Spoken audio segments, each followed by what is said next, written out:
take it off. Take it easy, Seth. Please, take it easy. What are you doing? Seth! Ashley has pushed Seth too far. Something's gotta change. Hang on, cowboy.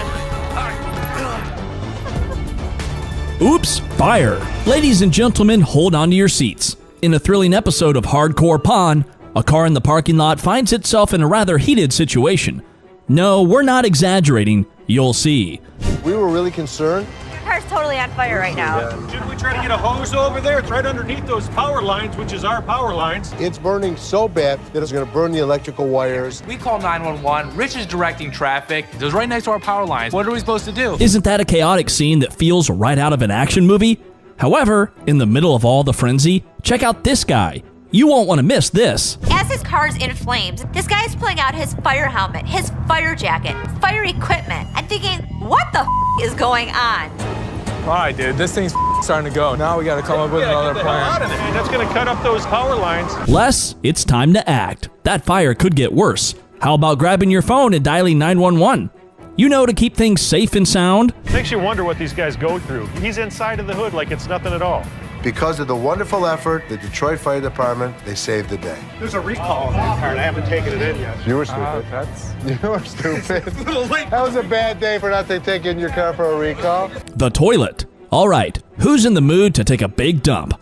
If yes, these two ladies have the 1955 rare toilet. What? Here's the unusual bathroom adventure. How much do you want for this toilet? $400. They don't make them anymore, and I saw a pink one online, and they wanted $600. Seth lays down the law. In case you missed the memo, we don't do toilets here, so these ladies might want to flush their deal elsewhere. How about $50? $10? Oh, my goodness. Really? Well, I don't want to put it back in the car. I know this is a crappy old toilet. Paying $10 to get under my brother's skin is all worth it. Ashley sure knows how to annoy her brother, but this time, she might have taken it up a notch. Anyway, just have a look at how he decides to take care of the toilet deal. Would you like to double your money? Who wouldn't? Here's 20. Meet me outside. See you out there. Bobby J, bring it this way. Take it Seth, easy, what are Seth. you Please. doing? Seth! Mechanical Bull. Ah, the nostalgia of the Wild West, where bull riding and tough cowboys reign supreme. But it seems like someone didn't get the memo that times have changed. It's time to get with the program, people. Girl, we're trying to sell our mechanical bull. Why do you have it? We had a Western themed restaurant bar before, and that was the theme. We put the bull into the bar, and now we've recently remodeled and changed themes, so now we've got to sell the bull. Well, slap on those cowboy hats. We've got ourselves a scene here. But seriously, who's taking bets on whether they can wrangle a decent price for that rodeo-style bull riding? How much do they cost? They cost around $15,000 to $20,000. How much do you want? $15,000. If I was to buy this brand new or buy this used from you, it's the same price. Rental companies rent these out for $750 a day. There's a lot of revenue potential. So $2,000 would tempt you. Two no. Oh dear, it's quite a sight to witness these macho men taking their bull back home. But hang on, because Ashley just might have a surprise up her sleeve. $3,000 right now. 45. 31. 39, you pack it up. That's my bottom dollar. 34. I can't do it. Sorry, good luck. Hi. How you doing? Good, how are you? This like chinchilla to you? How much did you spend? Do you remember that? That was a lot of cash, a lot of money. Okay. I didn't sell you this. You sold me this. Ashley faces a furious customer. The customer seeking a Chilla scarf discovers that he's been bamboozled with the bunny instead of the luxurious chinchilla that he desired. Grip, it's not a handshake, it's a ton of cash. Do you have your receipt? I don't have a receipt.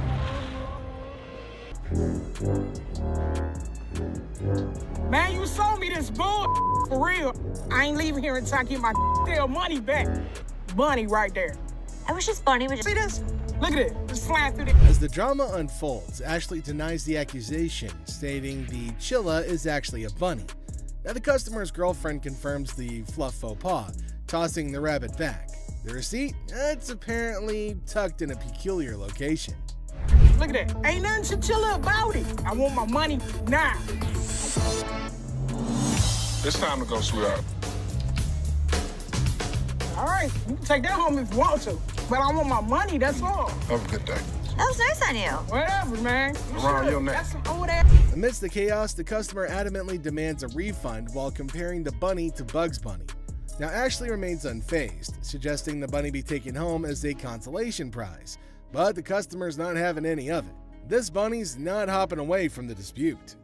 I'm not wearing that old ass. That was a good shot right there. You play basketball? I'm not wearing that old ass, man. Have a good day. You too. I want my money. Man, I spent good money up in this bitch. Why you so violent, girl? Go on up out of here. Try to be nice to you. Now you're gonna leave it? You wear that.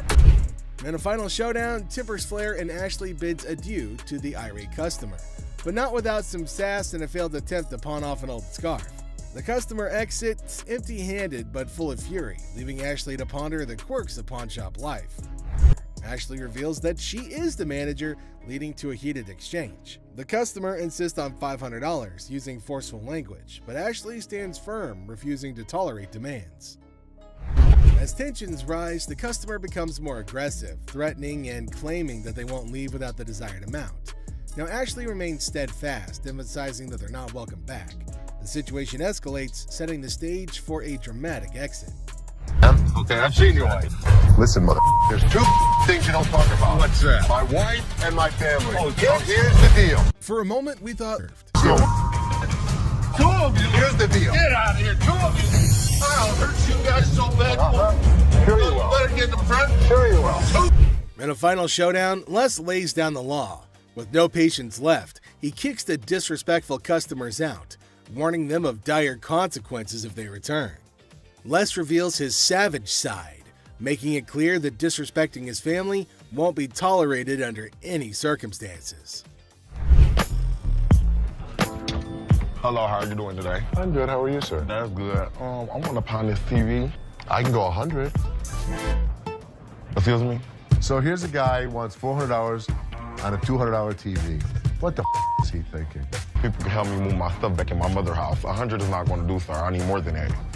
But I can't give you more. See, it's a used TV. A young man enters the pawn shop seeking to pawn a TV for $400. Les, the owner, declines the initial offer and counteroffers $100. The guy, explaining his need to move back to his mom's house, expresses that $100 won't be sufficient for his situation. You know, I have to get away. You see this? He did this last night. What did he do to you last night? He beat me up last night. You clearly don't see that.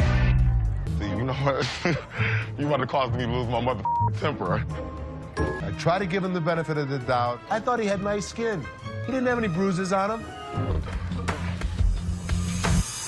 I don't need to call security. You don't need to call them. What The guy made up a story about daily abuse from his roommate, seeking empathy to pawn the TV for his escape.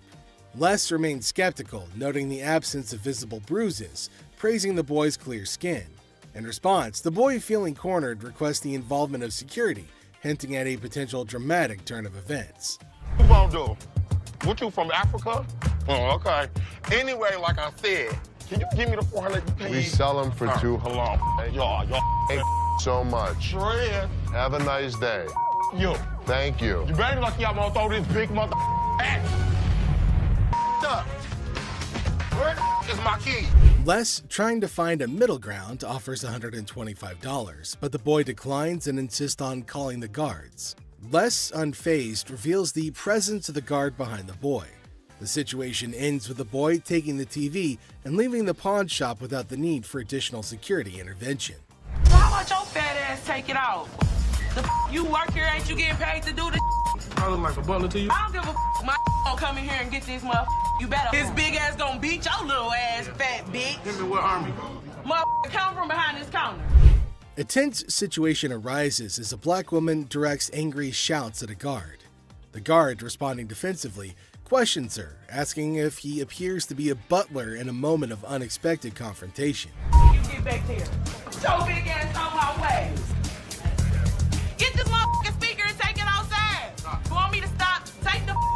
You brought it in. You're gonna take it out. So take it out. I'm not picking that up Then and you're taking it leaving it outside. Y'all can get y'all old ass Take out. your ass out of here. I'm What's gonna your take bitch ass out of here, y'all. You're not going to come in threatening my employees. Who gonna bring it outside? Despite Seth's efforts to intervene, the black woman continues her relentless shouting.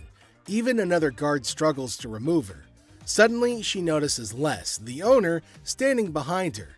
In an unexpected turn, she bursts into laughter and mockingly tells Les to leave. Yo, big ass, you can grab that bitch too, ogre. Motherfucking big ass, Shrek ass following behind me. We will give you the respect and the decency you deserve, but when you're threatening my family, we throw you out of here. Bitches, for life. Taking matters into her own hands, the woman starts leaving, dubbing the guards as Shrek on her way out. The situation takes an unexpected and humorous turn as she adds a touch of sass to her departure. Let's start off with this customer who ended up like this. Put your feet in. She ain't by herself, my man. I'm sure you're curious about what happened, so let's not waste any time and jump right into it. So this customer walks into the pawn shop looking visibly upset. As usual, Ashley greets him and asks how he's doing. Turns out he's not doing well at all. Here's the reason why. I'm not doing so good. No? My grandma just passed. I'm So I was sorry. like, It's really sad to hear about it. Now, he brings along a ring that belonged to his grandmother. He wants to pawn this ring because he plans to retrieve it once he earns enough money. How sweet, right? However, it turns out that the ring is fake, which surprises the customer. Now, this got me thinking. Is he pretending or is he genuinely serious? It's hard to trust people these days, you know? But Ashley comes up with a solution to help him out by pawning his television. Can you guess what his response was? what the I look like pawning my TV? He starts getting rude with Ashley, which escalates into a heated argument. Then he demands his ring back, and not only that, he insists on being helped by another employee because he's annoyed with Ashley. And guess what happens next? Put your finger in my face. Don't put your finger in. Yep, that's how he ended up there. Crazy, isn't it? This customer's behavior became even more disrespectful. Just to prove that Ashley was completely wrong and useless, that's when, as you saw, the big guy steps in and knocks him down. But he continues to yell and curse at her. Eventually, Byron forcefully removes him from the shop. You got me up. No, let's go. Let me go. Let me go, man. Just when he thought everything had settled down, the customer goes ahead and threatens Ashley, saying he'll come back to get her. Oh dear, that's the biggest mistake he made since entering the shop. We all know what happens when someone messes with Ashley, right? Well, brace yourself and see it for yourself. On the ground. On the ground. On the ground. Dang, the customer was literally scared for his life. No cables. No, we can't go for that one. PS3. This dude looks like a goon from GTA. He came to the pawn shop to reclaim his PS3. I know, folks. The description of the man makes the whole scene more interesting. I'm just trying to get my I got a brand new PlayStation 3 up in this bitch. You know what it is. Let me just get my in a line like everybody else. I'm just saying, I've been standing. Stop yelling. What the are you yelling I'm just about? saying, I want you to be able to hear me through this window. That's kind even. Give your slip, get your item, and get out, bro. But wait, there is a twist we all been waiting for from our protagonist. This ain't mine. This the wrong one right here. This is I don't know who it is. It ain't mine. Got me check this. Look. Mine's brand new out the box. What is this? Yours. The minute he brought it in, we bagged it and labeled it. Oh man, why do they always have to threaten the old man when things can be sorted through negotiation? But anyway, here's the inevitable. Hey, get your hands up off me, big fella. Straight the up, boy. Get your hands off of me right now. I swear to God, if y'all don't give me my PlayStation, I'll call 30 goons up here right now. Call him. I'll call 30, 40 goons up here right now. Call him. Meet my lawyer. A woman storms into the pawn shop, swearing their diamond earring and turning her ear green. And guess who's with her? A lawyer, no less. I look at his earring that he says is turning his ear green, and it's a fake diamond with a fake metal. This is not the correct earring for the receipt. I got my lawyer with me. This is wrong. Oh dear, Miss Drama, it's not that simple. Your slip doesn't quite match the description, so getting that refund might be trickier than you thought. Would you like to meet my attorney? I want my money. My attorney will escort you out. You better not put his hand on me. Then you better turn around with your two legs and walk out yourself. I'm not walking nowhere. Want to bet? Well, lady, it was time for you and your mannequin of a lawyer to walk out the store while keeping your respect where it belongs. You don't just tell me what to do. Get out. Yeah, you know, took my money, just sold me a bold earring, got my ear turning colors. I don't care if he had 10 lawyers in here because we didn't make his ear green. It's just a scam. Give me a time for. Oh, man! Man, why you break that, man? I didn't. I dropped it on accident, man. I didn't break it. I thought it was you, man. Oh, that's good. Now you should have that. Where's Nikki? The lady has arrived at the pawn shop saying one of the workers valued her earrings, and now she's just demanding the estimated price. What a mind wreck, I gotta say. Who'd you talk to? Nicole? Over the phone. Yes, But ma'am. we don't see them over the phone. She is lying. Can I see your merchandise while I'm at work and while you're sitting in your living room? You need to come in, you need to evaluate your earrings, we need to test them. Where Nikki at? Nikki. Nicole. Ashley, ever the detective, was in suspicion mode, attempting to dissect the situation.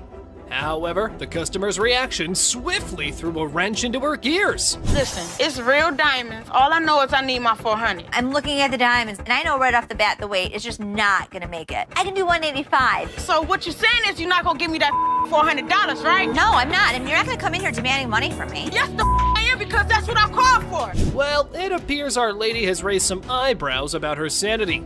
The idea of consulting Nikki to identify this loudmouth was now on the table. Where this bitch at? Excuse me, this is Nikki, and Nikki, she claims she talked to you at 10 o'clock this morning. I don't even know her. I need my money right now. She was very confused, but I know one thing for certain, Nana needed to go.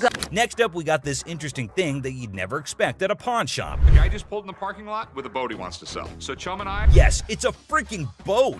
What you're looking at is a 1958 Sea Flight Glastron, and this is no common sight, y'all. Rick and Chum came to take a look at the huge and fascinating boat, and it looks like they already like what they're looking at. 57 Chevy, didn't they? Sure did. Is it a convertible? And how could something start without Chumley's irrelevant questions, right? Like always, he was more worried about the boat being convertible or not. Well, Chum, you definitely cannot expect everything to be fancy, okay? Despite that, I can't help but love Chumley's confidence. Meanwhile, the seller has made up his mind to demand a hefty $10,500 for the boat. Let's hope he can make just as much from the master of negotiation. And this time, the item in question was a timeless beauty, created in 1958, standing tall, defying the effects of time. Whoever maintained it surely did it with the utmost care and dedication. Great work right there, but I think someone is already getting busy coming up with the numbers. It looks just like the 57 Chevy I got for the old man's birthday. It's definitely tempting because Rick's already deciding how he was going to pitch this look-alike a 57 Chevy. this Glastron boat is awesome, but boats are tough to sell, so it has to be a home. Like he already said, boats are money pits. I mean, nobody would want to keep this huge boat in their homes as an antique. Quite rare, as the word suggests itself. But this seller is definitely giving Rick tough competition. With all that USP knowledge he was throwing about, he came in here ready to face the pawnbroking world. Do you know why? Because it was a little 17-foot boat. No, because it was fiberglass. No more wood boats. Wood boats were moving out. But what happened next was totally unexpected. 10-5. In an unexpected turn, the owner of the boat bravely revealed a startling price tag, $10,500. Wow, that's crazy. What do you think Rick is gonna do?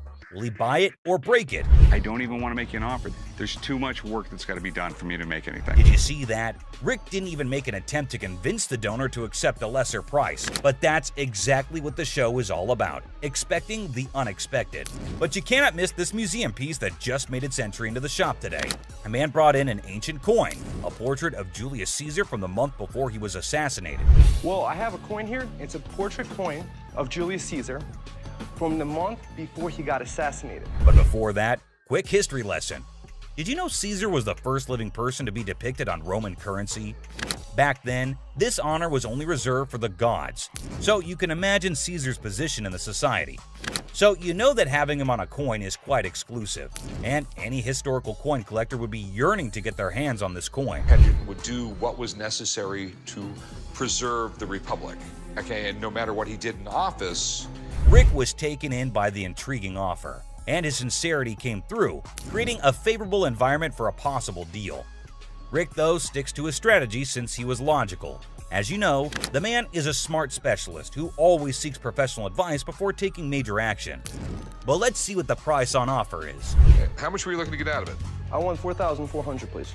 Okay. I like this man's confidence and how he's so adamant about the asking price, exactly the way it should be.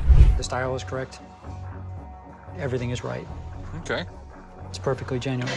The expert's analysis is giving us a ray of hope with each passing second. So let's see what the experts have to say. $1,500. Retail? Retail. Wait, what was that? $1,500? Are you kidding me? I thought that coin was a big deal. But what just happened? It's ridiculous. I mean, sometimes you can never explain how things turn out to be in the pawn world. Just like this episode where a man walked in claiming to have a 1951 Yankees team signed ball. 1951 Yankees team signed baseball. For those who may not know, the New York Yankees of the 1940s and 1950s were the most dominant team in baseball history. They won 10 World Series titles only between 1947 and 1962, including their 5 consecutive World Series victories from the 1949 to 1953 season. However, things have now taken a turn, and the glory remains in history. Coming back to the item in concern, the seller also claimed that the ball had the signatures of around 22 to 23 Yankee players from around that time, and out of all of them, it had the signatures of Joe DiMaggio and Mickey Mantle. Had about 22, 23 signatures on The year 1951 holds a special place in baseball history, as it was Joe DiMaggio's final season and Mickey Mantle's first. Also, Yankees won their 14th World Series that year.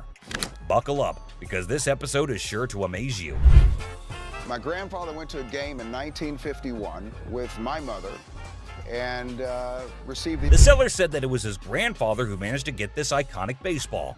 According to him, his grandfather went to a game in 1951 with his mother and received the autographs from a friend of his that was involved with the team. Well, sounds fair enough to me. Baseball doesn't really mean a lot to me. It's got some family heritage, but it's a baseball. I wonder why so many people want to sell something that has an emotional connection with them. But the seller's reason behind selling such an iconic ball seems pretty fair to me. This would be perfect for the company softball game. Chumley, I'm fixing to hit you. Charlie was trying to play the fool, but Benjamin remained unaffected, steadfastly focused on the business at hand. Benjamin saw nothing but the business and got right back into it. I don't trust this guy. I don't trust nobody, especially when they're trying to sell me stuff. Benjamin, I can feel you totally. It's not like we don't trust anybody, but it's always better to be sure when there's a ton of money involved. No doubt the expert had to be called in. I do believe that this is a genuine 1951 Yankees baseball. Whoa, it looks like there's some good news for the man, and we might see some bills going out of the shop. But wait, don't be sure.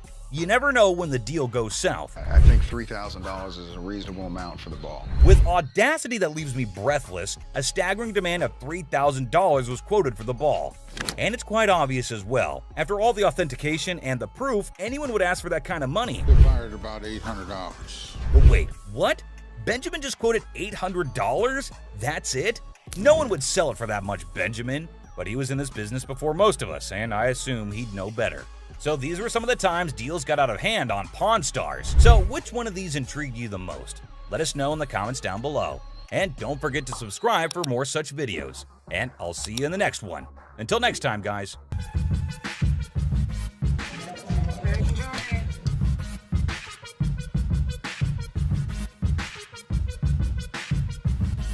They're not real. What?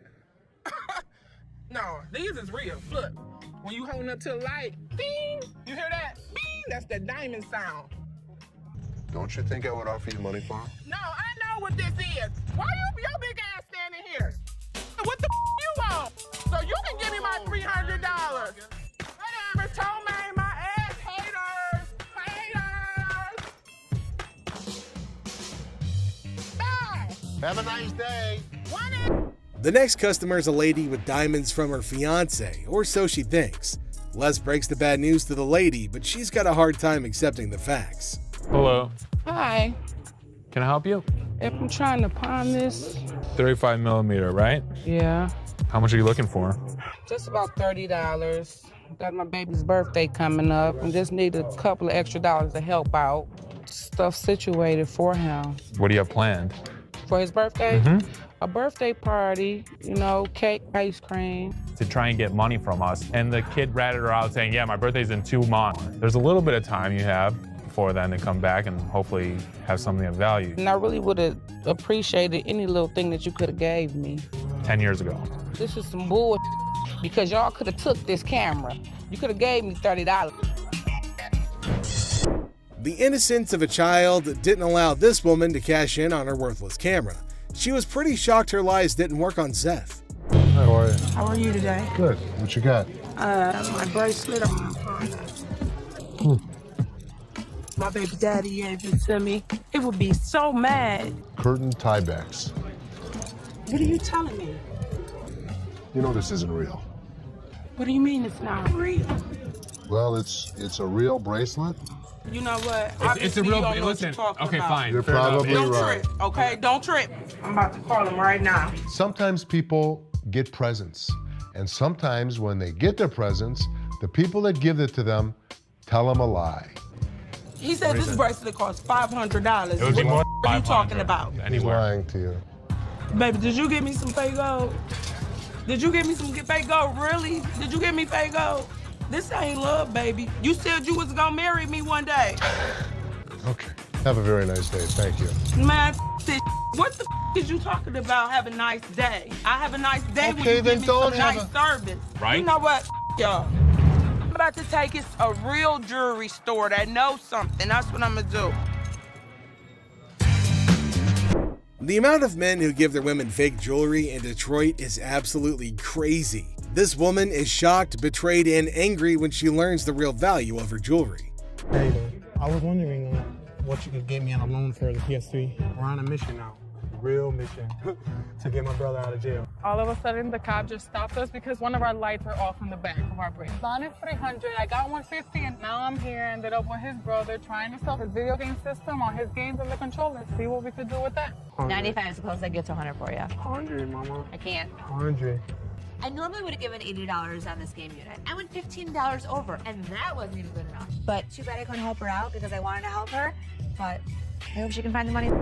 Two customers come into the pawn shop on a noble mission of freedom. However, Ashley lets them down easily, but at least they take it better than most customers in this video. Pawn shop because we, is in need of money. And we're trying to pawn this VCR and this TV. Okay, will you put it on there like that? You ain't seen no income. You wouldn't. Where's the income? You want to go to the You though. So what? I was ready for them to have a full-out brawl out there. Get your ass on somewhere. No, get your ass on, hockey ass. I tell all ladies and everything. Can I help you guys? Why are you guys fighting? I kicked this. What he said, it was offensive. Yeah, it was pretty different than the TV. Sell it. Actually, yeah, we gonna pawn this. No, the TV didn't get dropped. It works. $20. All right, 20 will work. Hey, you can each get 10. Oh, you agree now? All right, just give it to this gentleman. We're gonna do this for 20. Let's go online, get your ticket, and get your cash. This is a general conversation. Okay, well, we still in a relationship though. Tiffany, seriously, maybe you should go in the parking lot and just wait for him. You're right. I am gonna wait in the parking lot. Freckles really pretty. I like that.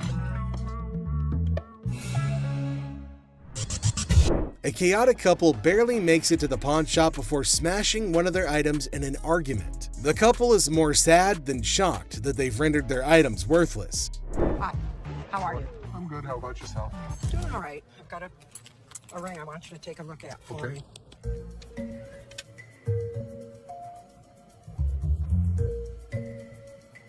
You know what it is?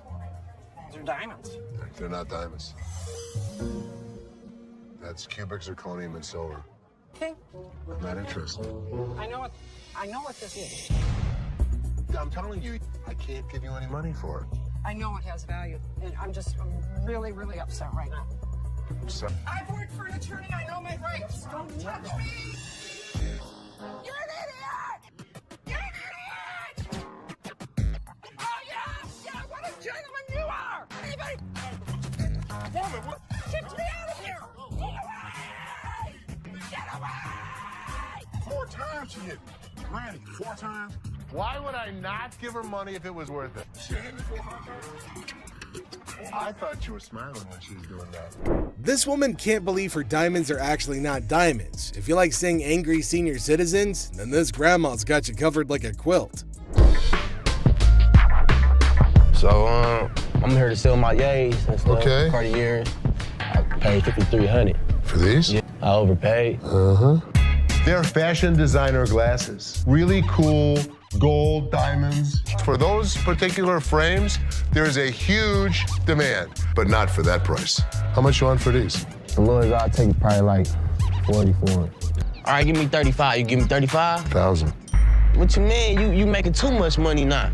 I sell this stuff cheap, man. Look, I ain't pay 1,000 for these. I know feel you me? didn't. I can feel you. But you don't feel me, you know what I mean? I can feel you. You see how he talking? Talking like a kid and You don't know who the I am. Man, You don't know where the I was raised. Like and I you're just said, talking. Well, flat out, man. I ain't leaving, dog. Come on, baby. Young buck. What's up, baby? Man, we out. You on that petty shit, dog. That petty ass money you offering. That's why ain't nobody with y'all. You feel me? I feel you. Les is offered a cool pair of glasses, but he knows they're not cool enough to be worth what the customer's asking. The customer doesn't take the news well at all. Blurry-faced guy. We'll buy this and pawn this and that and give you $350 total. Get set for a crazy moment in this pawn shop. The shopkeeper and a customer are going at it in a big argument, trying to make a deal or who knows what. But wait for it. Out of the blue, two dudes in fancy clothes with blurry faces bust in like old school detectives. The shopkeeper's scratching his head, clueless, but here's the kicker. Those blurry-faced guys are undercover detectives on a secret mission. It's like a scene straight out of a comedy movie. The detectives have arrived. I need to tell them what's been happening and show them the evidence. Hold on to your laughter because this is pure comedy chaos. The second those detectives waltz in, the shopkeeper's freaking out like he's been caught selling magical beans or who knows what. These detectives are all business, channeling serious Sherlock vibes after an espresso overdose. They're tearing through the shop like treasure hunters on a caffeine high, checking random stuff and maybe on the hunt for hidden treasures. Meanwhile, the poor shopkeeper's sweating bullets, desperately trying to keep his cool. It's like a real-life comedy suspense show unfolding before your eyes.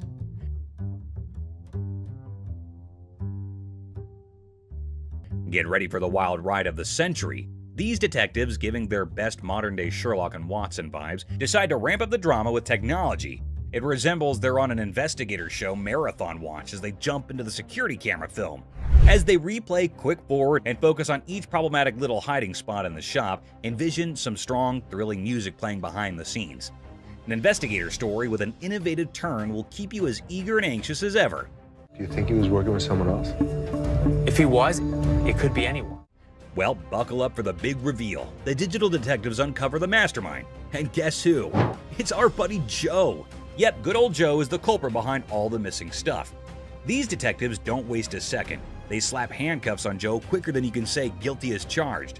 And just like that, the pawn shop transforms from a place of heated arguments to a full-blown crime scene. The shopkeeper, still in shock, watches as Joe gets escorted away by the police, handcuffs and all. The whole situation is so bonkers it can make anyone burst into laughter. It's like a comedy show with mix-ups, detectives with blurry faces, and a surprise twist. You'd be left thinking, did that seriously just happen? It's pure comedy gold, my friend. Comedy gold. A massive fraud. This one will truly astound you, so hold on to your chairs. The largest swindle to ever occur on the show, so far as people are aware, left everyone perplexed and alarmed. Basically, the boys said that someone from the shop had conned them. She pawned 2 of our laptops, and she told us she was going to give us the money and the laptop. To make a long story short, a woman pawned 2 of their laptops and then informed them that she knew someone who worked at the pawn shop and would give them the money and the laptops. You pawned something? Yeah, she has the ticket to When did you pawn it? Today. The males are left with nothing because she has their laptops, the money, and even the ticket to their belongings. You at the back door, so you'd end up with the laptops and the money? Yes. It astonished Ashley and Seth as much as it shocked Les. This girl told you one of my guys would meet you at the back door, so you'd end up with the laptop? Les or anybody else was unable to stop it now. Les then thought of a strategy, though. If you can find out which one of my employees, you give me the guy's name, I'll give you the computers. At that point, the youngster had a glimmer of optimism and left, believing that perhaps they could apprehend the employee. Let me tell you something. We've been scammed before, and I will not be scammed again. Les then requested that Ashley look up the buyer of each laptop they had that day on their background. Les realized something had clicked when she spent the entire day going through them and finding nothing. You're able to witness it. You'll get the money and the laptops. You go, hell yes, let's do it. Thus, these children were not the victims themselves. Instead, they had been attempting to con them all along. Well, here's the way it works.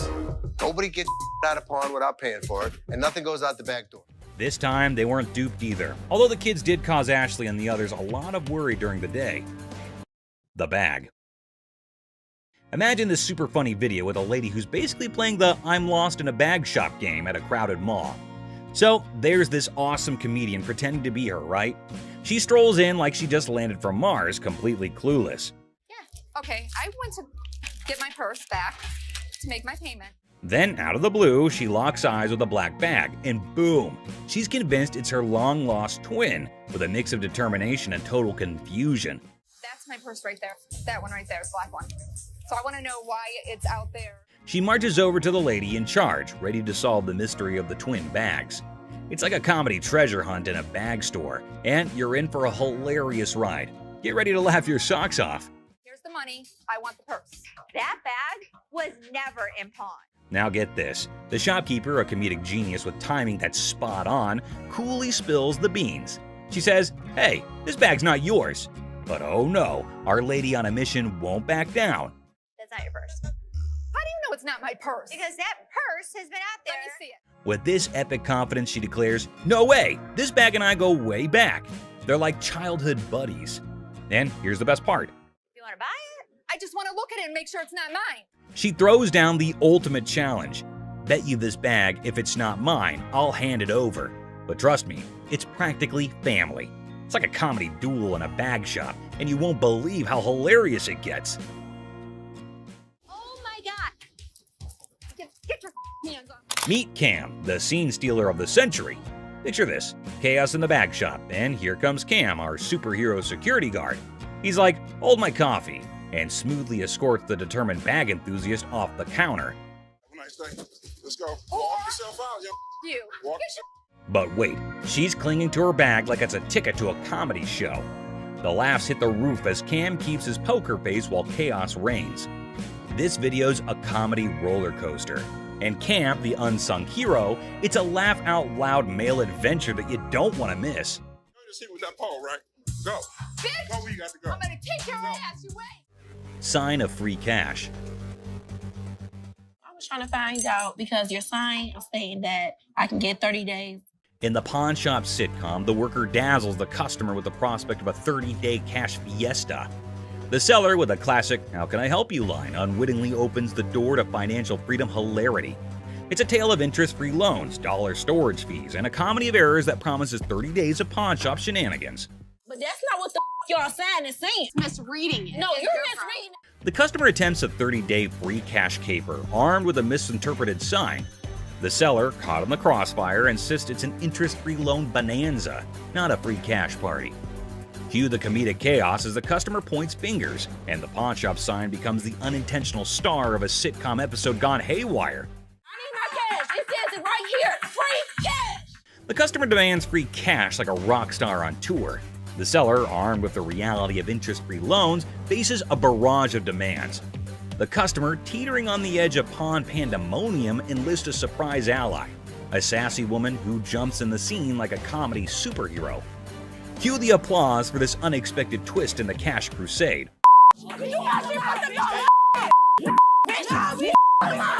In the side-splitting aftermath, the pawn shop saga spills into the parking lot, where the customer and seller engage in a hilariously awkward brawl.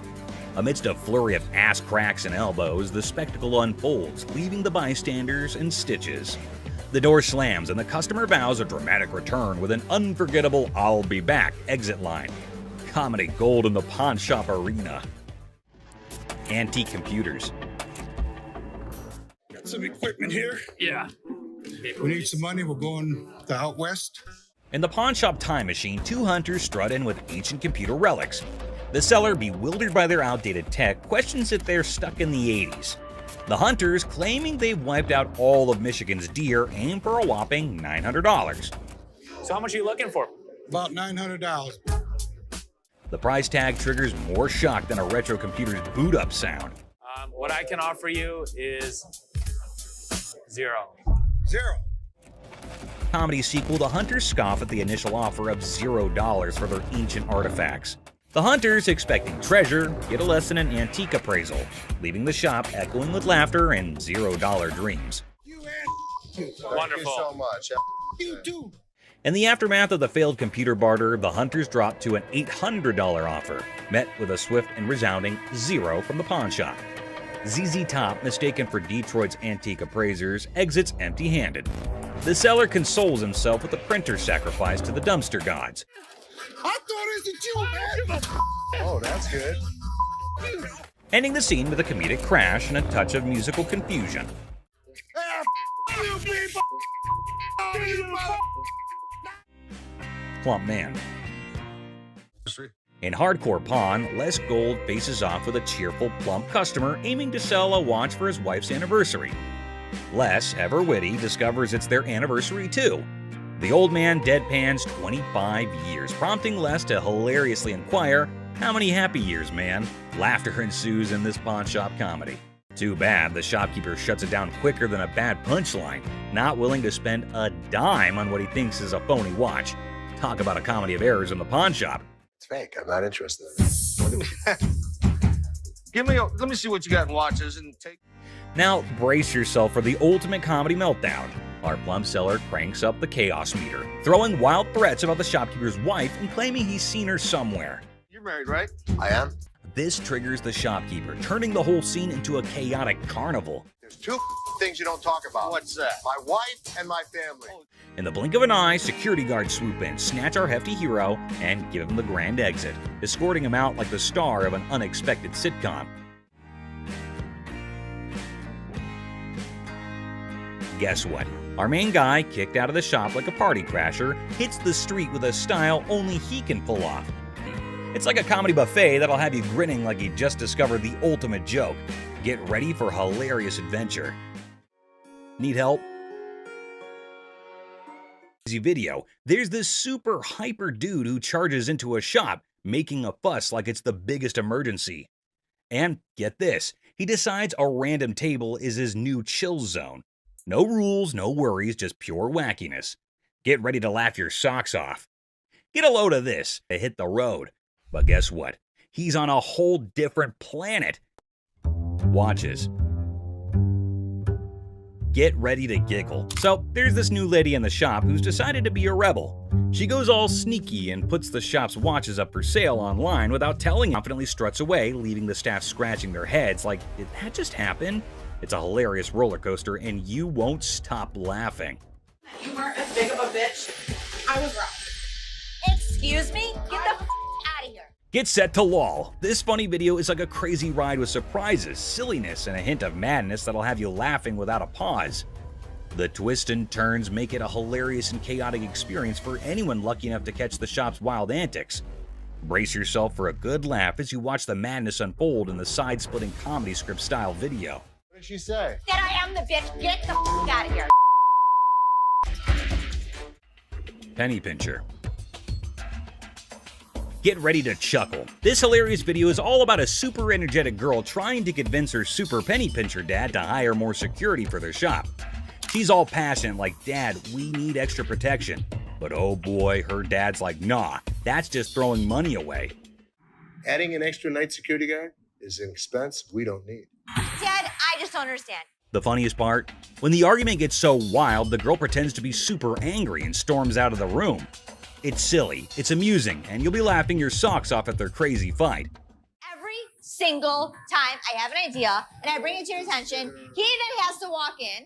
Hold on to your funny bone. This comedy video is pure chaos when the staff walks out, and surprise, the roof is missing. Peel the roof off? Yeah, they peeled the roof. Yep, someone peeled it away like a giant banana. Imagine the team head scratching in disbelief. Their shop literally got unroofed. The alarm company called. They thought it was a false alarm. Is anything missing? I have no idea. Now, here comes the kicker. They start worrying it might be a sneaky robbery. Cue the panic as they sprint to check the CCTV. hoping to catch the audacious roof peeler in action. Get ready for a laughter-packed roller coaster as they dive into this hilarious investigation.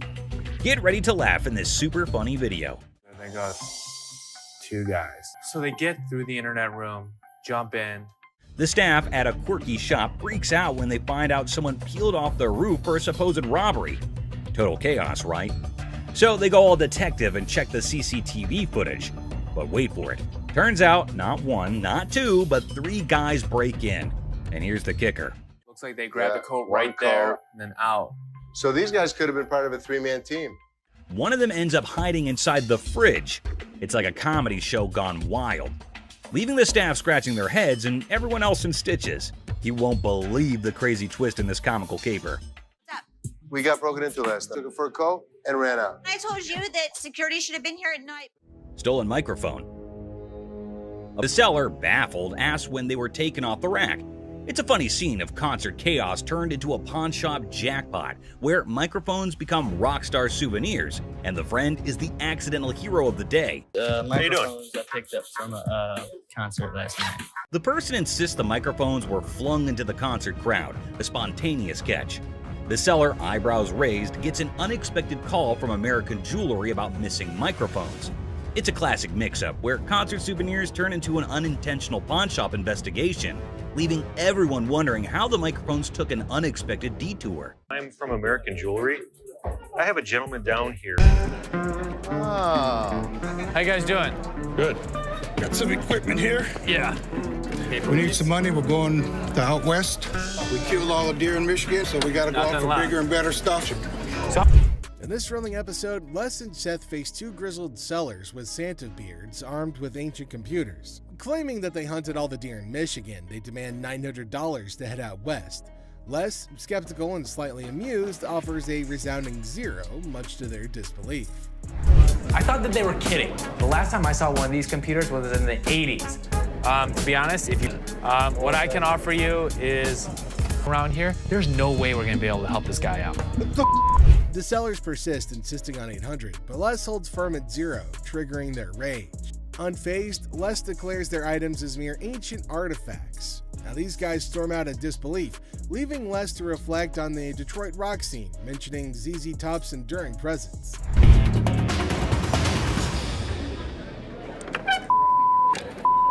Have a good day. So much. You too. You know, I couldn't. ZZ Top is still in Detroit. And an unexpected twist, an irate man drops and breaks an item. Tempers flare and Les kicks him out, declaring, "Get your ass out of here."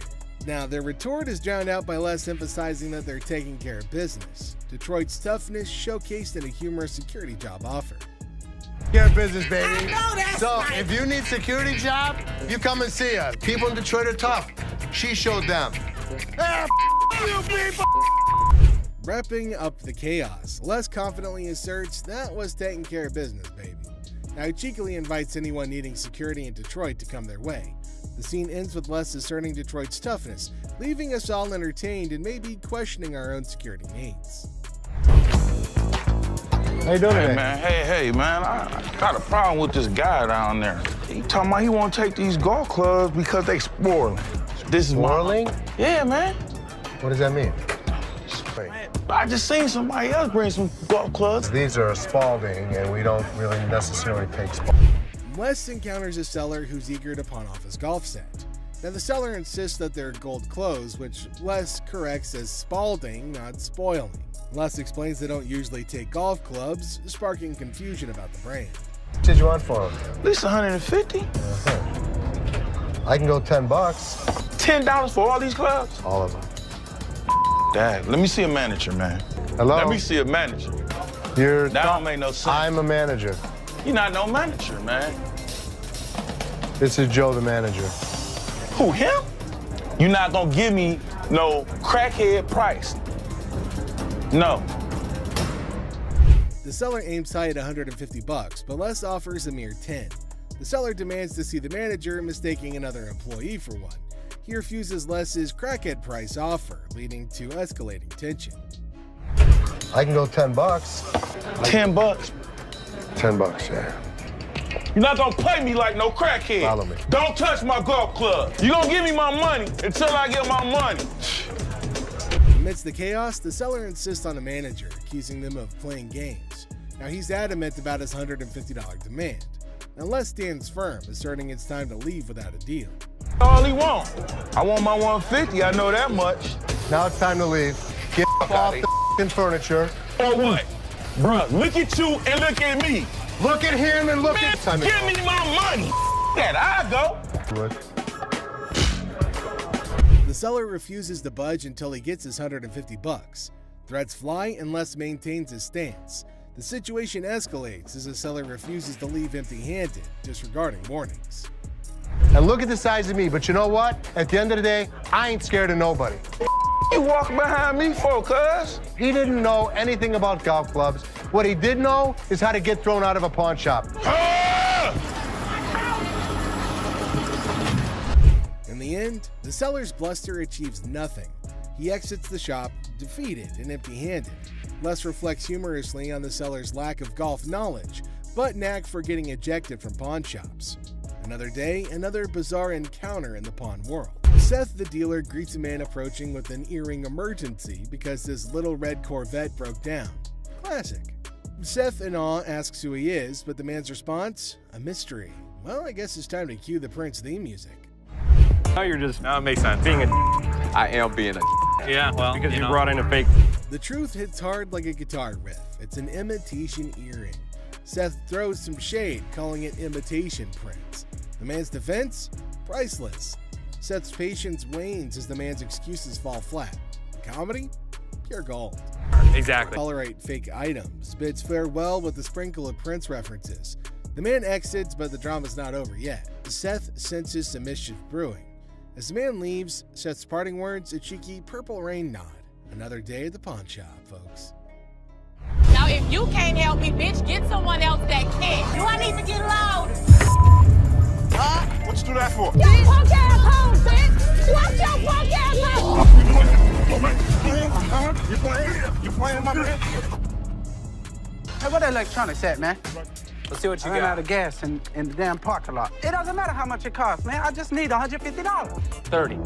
I want my $150, please. I would 35. I really don't need nobody. It's just gonna be me. Let's go, bro. Things get heated really quickly. Hey, nah. This man, get off me. Think I'm playing with y'all? There you go, a little bit Man, push. y'all. I want y'all to help me out, man. Turn right. I do. In this lively scene, Ashley, a pawn shop dealer, encounters a customer seeking to pawn an item. With a comical twist, the customer explains her predicament, having lost all of her money at the casino and now seeking to pawn her car seat, albeit without its base. She hilariously demands assistance, unaware of the impossibility of the situation.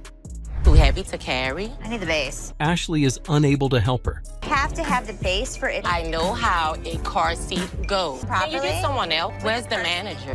Me. Do you have a supervisor? Me. So I can't take it in pawn. You Georgia Peach looking mother.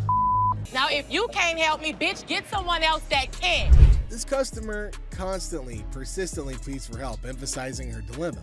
Now, despite her persistence, Ashley can't comply due to the missing base. The customer's escalating frustration leads to demands for a manager or supervisor, but to no avail. Tensions begin to rise as the customer insults Ashley, resulting in security intervention. To have the base for it. I know how a car seat goes. Can you Properly? get someone else? Where's the manager? Me. Do you have a supervisor? Me. So I can't take it in pawn. You Georgia Peach looking mother. Now, if you can't help me, bitch, get someone else that can. Need you to take my car seat. Give me my mother car seat. I'm not going nowhere. Let me go! Oh, yo! I don't know if she's supposed to be using the car seat or her child. Byron the guard intervenes, forcibly removing the unruly customer from the premises. Despite her protests, security ensures her departure. We then conclude with the customer's futile attempt to reclaim her car seat, emphasizing the absurdity of her actions and highlighting the humor of the situation. Welcome back to our channel, guys. No, let's go. Man, let me go. Let me go, man. Let me go. I need my money. What you so mad for? Go ahead. Man, they took my money, man. Today, we've got a wild ride for you on Hardcore Pawn with some idiots. Get ready for a roller coaster of laughs, absurdity, and unexpected turns on this episode of Hardcore Pawn, where the ordinary becomes extraordinary. ridiculous, man. Body slam. A man brings heavy vibes into the pawn shop, sharing his grandma's passing and hoping to trade a ring for rent money. Ashley adds a sprinkle of sympathy, making the somber moment oddly endearing. Well, actually, I'm not doing so good. No? My grandma just passed. I'm sorry. Ashley rains on the customer's parade, revealing the ring's lack of godliness. Frustration brews, and Ashley suggests pawning everything but the kitchen sink. The struggle for value turns into a financial comedy sketch. It's not real gold. So you saying it? Basically, y'all sit up here and waste my time talking to you? You don't waste your time. Ashley, usually the pawn queen, battles a customer storm. The ring debate escalates into a shouting match. I'm trying to help you solve your issue. What you mean? What you I'm mean? trying to help you solve your issue. Bitch, lower your voice. The customer wants quiet. Ashley wants value. The result? Pawn shop opera in full swing. Don't tell me what to do. Don't put your finger in my face. Don't put your finger in my face. Enter Byron, the pawn superhero. Ashley's yelling fest transforms into a tag team wrestling match. No, let's go. Man, let me go. Let me go, man. Let me go. Bitch, I'll be back. Byron takes center stage, slamming the customer out the door like a disgruntled WWE star. Let me go. Man, y'all got me. It's a pawn shop drama with a security twist. People come in my face all the time and people like scream at me. Nobody's ever touched me. A $3 bill. Hi, excuse me. Yeah. Hi, I'm looking for a watch, maybe about $100. I got $100 to spend. Well, well, well, look at this drama unfolding in our favorite pawn shop. A woman struts in like she owns the place. The owner, trying to impress her, showcases some bling, and she's all ears. It's like a weird dance of possessions. That's really pretty. It's really Looks pretty. good on you. It was 100. 100? I'll take it. Okay. Things are heating up. The woman, feeling all high and mighty, wants the pricey watch. Negotiations are on, and after some back and forth, she says yes. Cash time, right? Wrong. Now we add tax on that.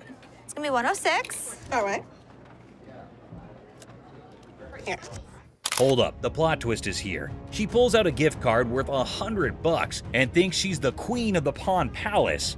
The owner's face? Priceless. She's like, lady, are you serious? These are not our gift cards. What would you call it? These are preferred customer. No, snap. The owner ain't buying it. He accuses the gift card of being faker than a $3 bill. Trauma alert. The woman's in denial, insisting it's legit. This is better than a soap opera. Fly $100 on it. That is not our gift card. And now, ladies and gentlemen, we've got a full-blown showdown. The owner versus the woman. It's like a bad reality show. She's trying to swipe that card. He's not having it. Cue the verbal fireworks. Okay, I'm not about to lose. Hold on one second. Let me explain this I'm to her. not about to lose. I want the watch. Turn around and swipe. The tension is thick, and so is the irony. The woman's yelling, the owner's smirking. It's like a comedy sketch gone wrong. This fight is going in circles, and I'm here for it. You the ugliest two sisters I've ever seen in my life. Finally, someone with common sense. The owner kicks her out like he's escorting a misbehaving guest from a party. She's asking for directions like she's lost. Well, she kind of is, lost in her own questionable choices. No, I'm gonna get my money. Hey, Byron, show her where the money's at. My money. He's gonna show you where the money's at. As she's thrown out, she's hollering about fraud and wanting her money back. Lady, you tried to pull a fast one, and now you're left with nothing but echoes of your failed scam. Better luck next time, or not. Go ahead. They took my money, man. Somebody want $100. Penguin generator guest. Well, folks, here we're witnessing a bizarre episode at the local electrical supply store. A guy waltzed in reassembling a penguin on a skateboard, rocking mismatched socks and a Hawaiian shirt that screams lost bet. The shopkeeper's expression? Priceless, my friends. Generators are simple to use, my man. It doesn't run out of electricity or nothing though, does it? Hold on to your hats. Our penguin skater is on a mission for a generator because his house is in the dark. And get this. You want to generate electricity, yeah. Right? That's what a generator does. So all you do, open up the gas can. He needs power for his rare rubber ducks. The shopkeeper, baffled as if an alien just offered him moon rocks, points to the generators. But wait, Our Penguin is more lost than a fish in a chess game. Round 2 of generator education, anyone?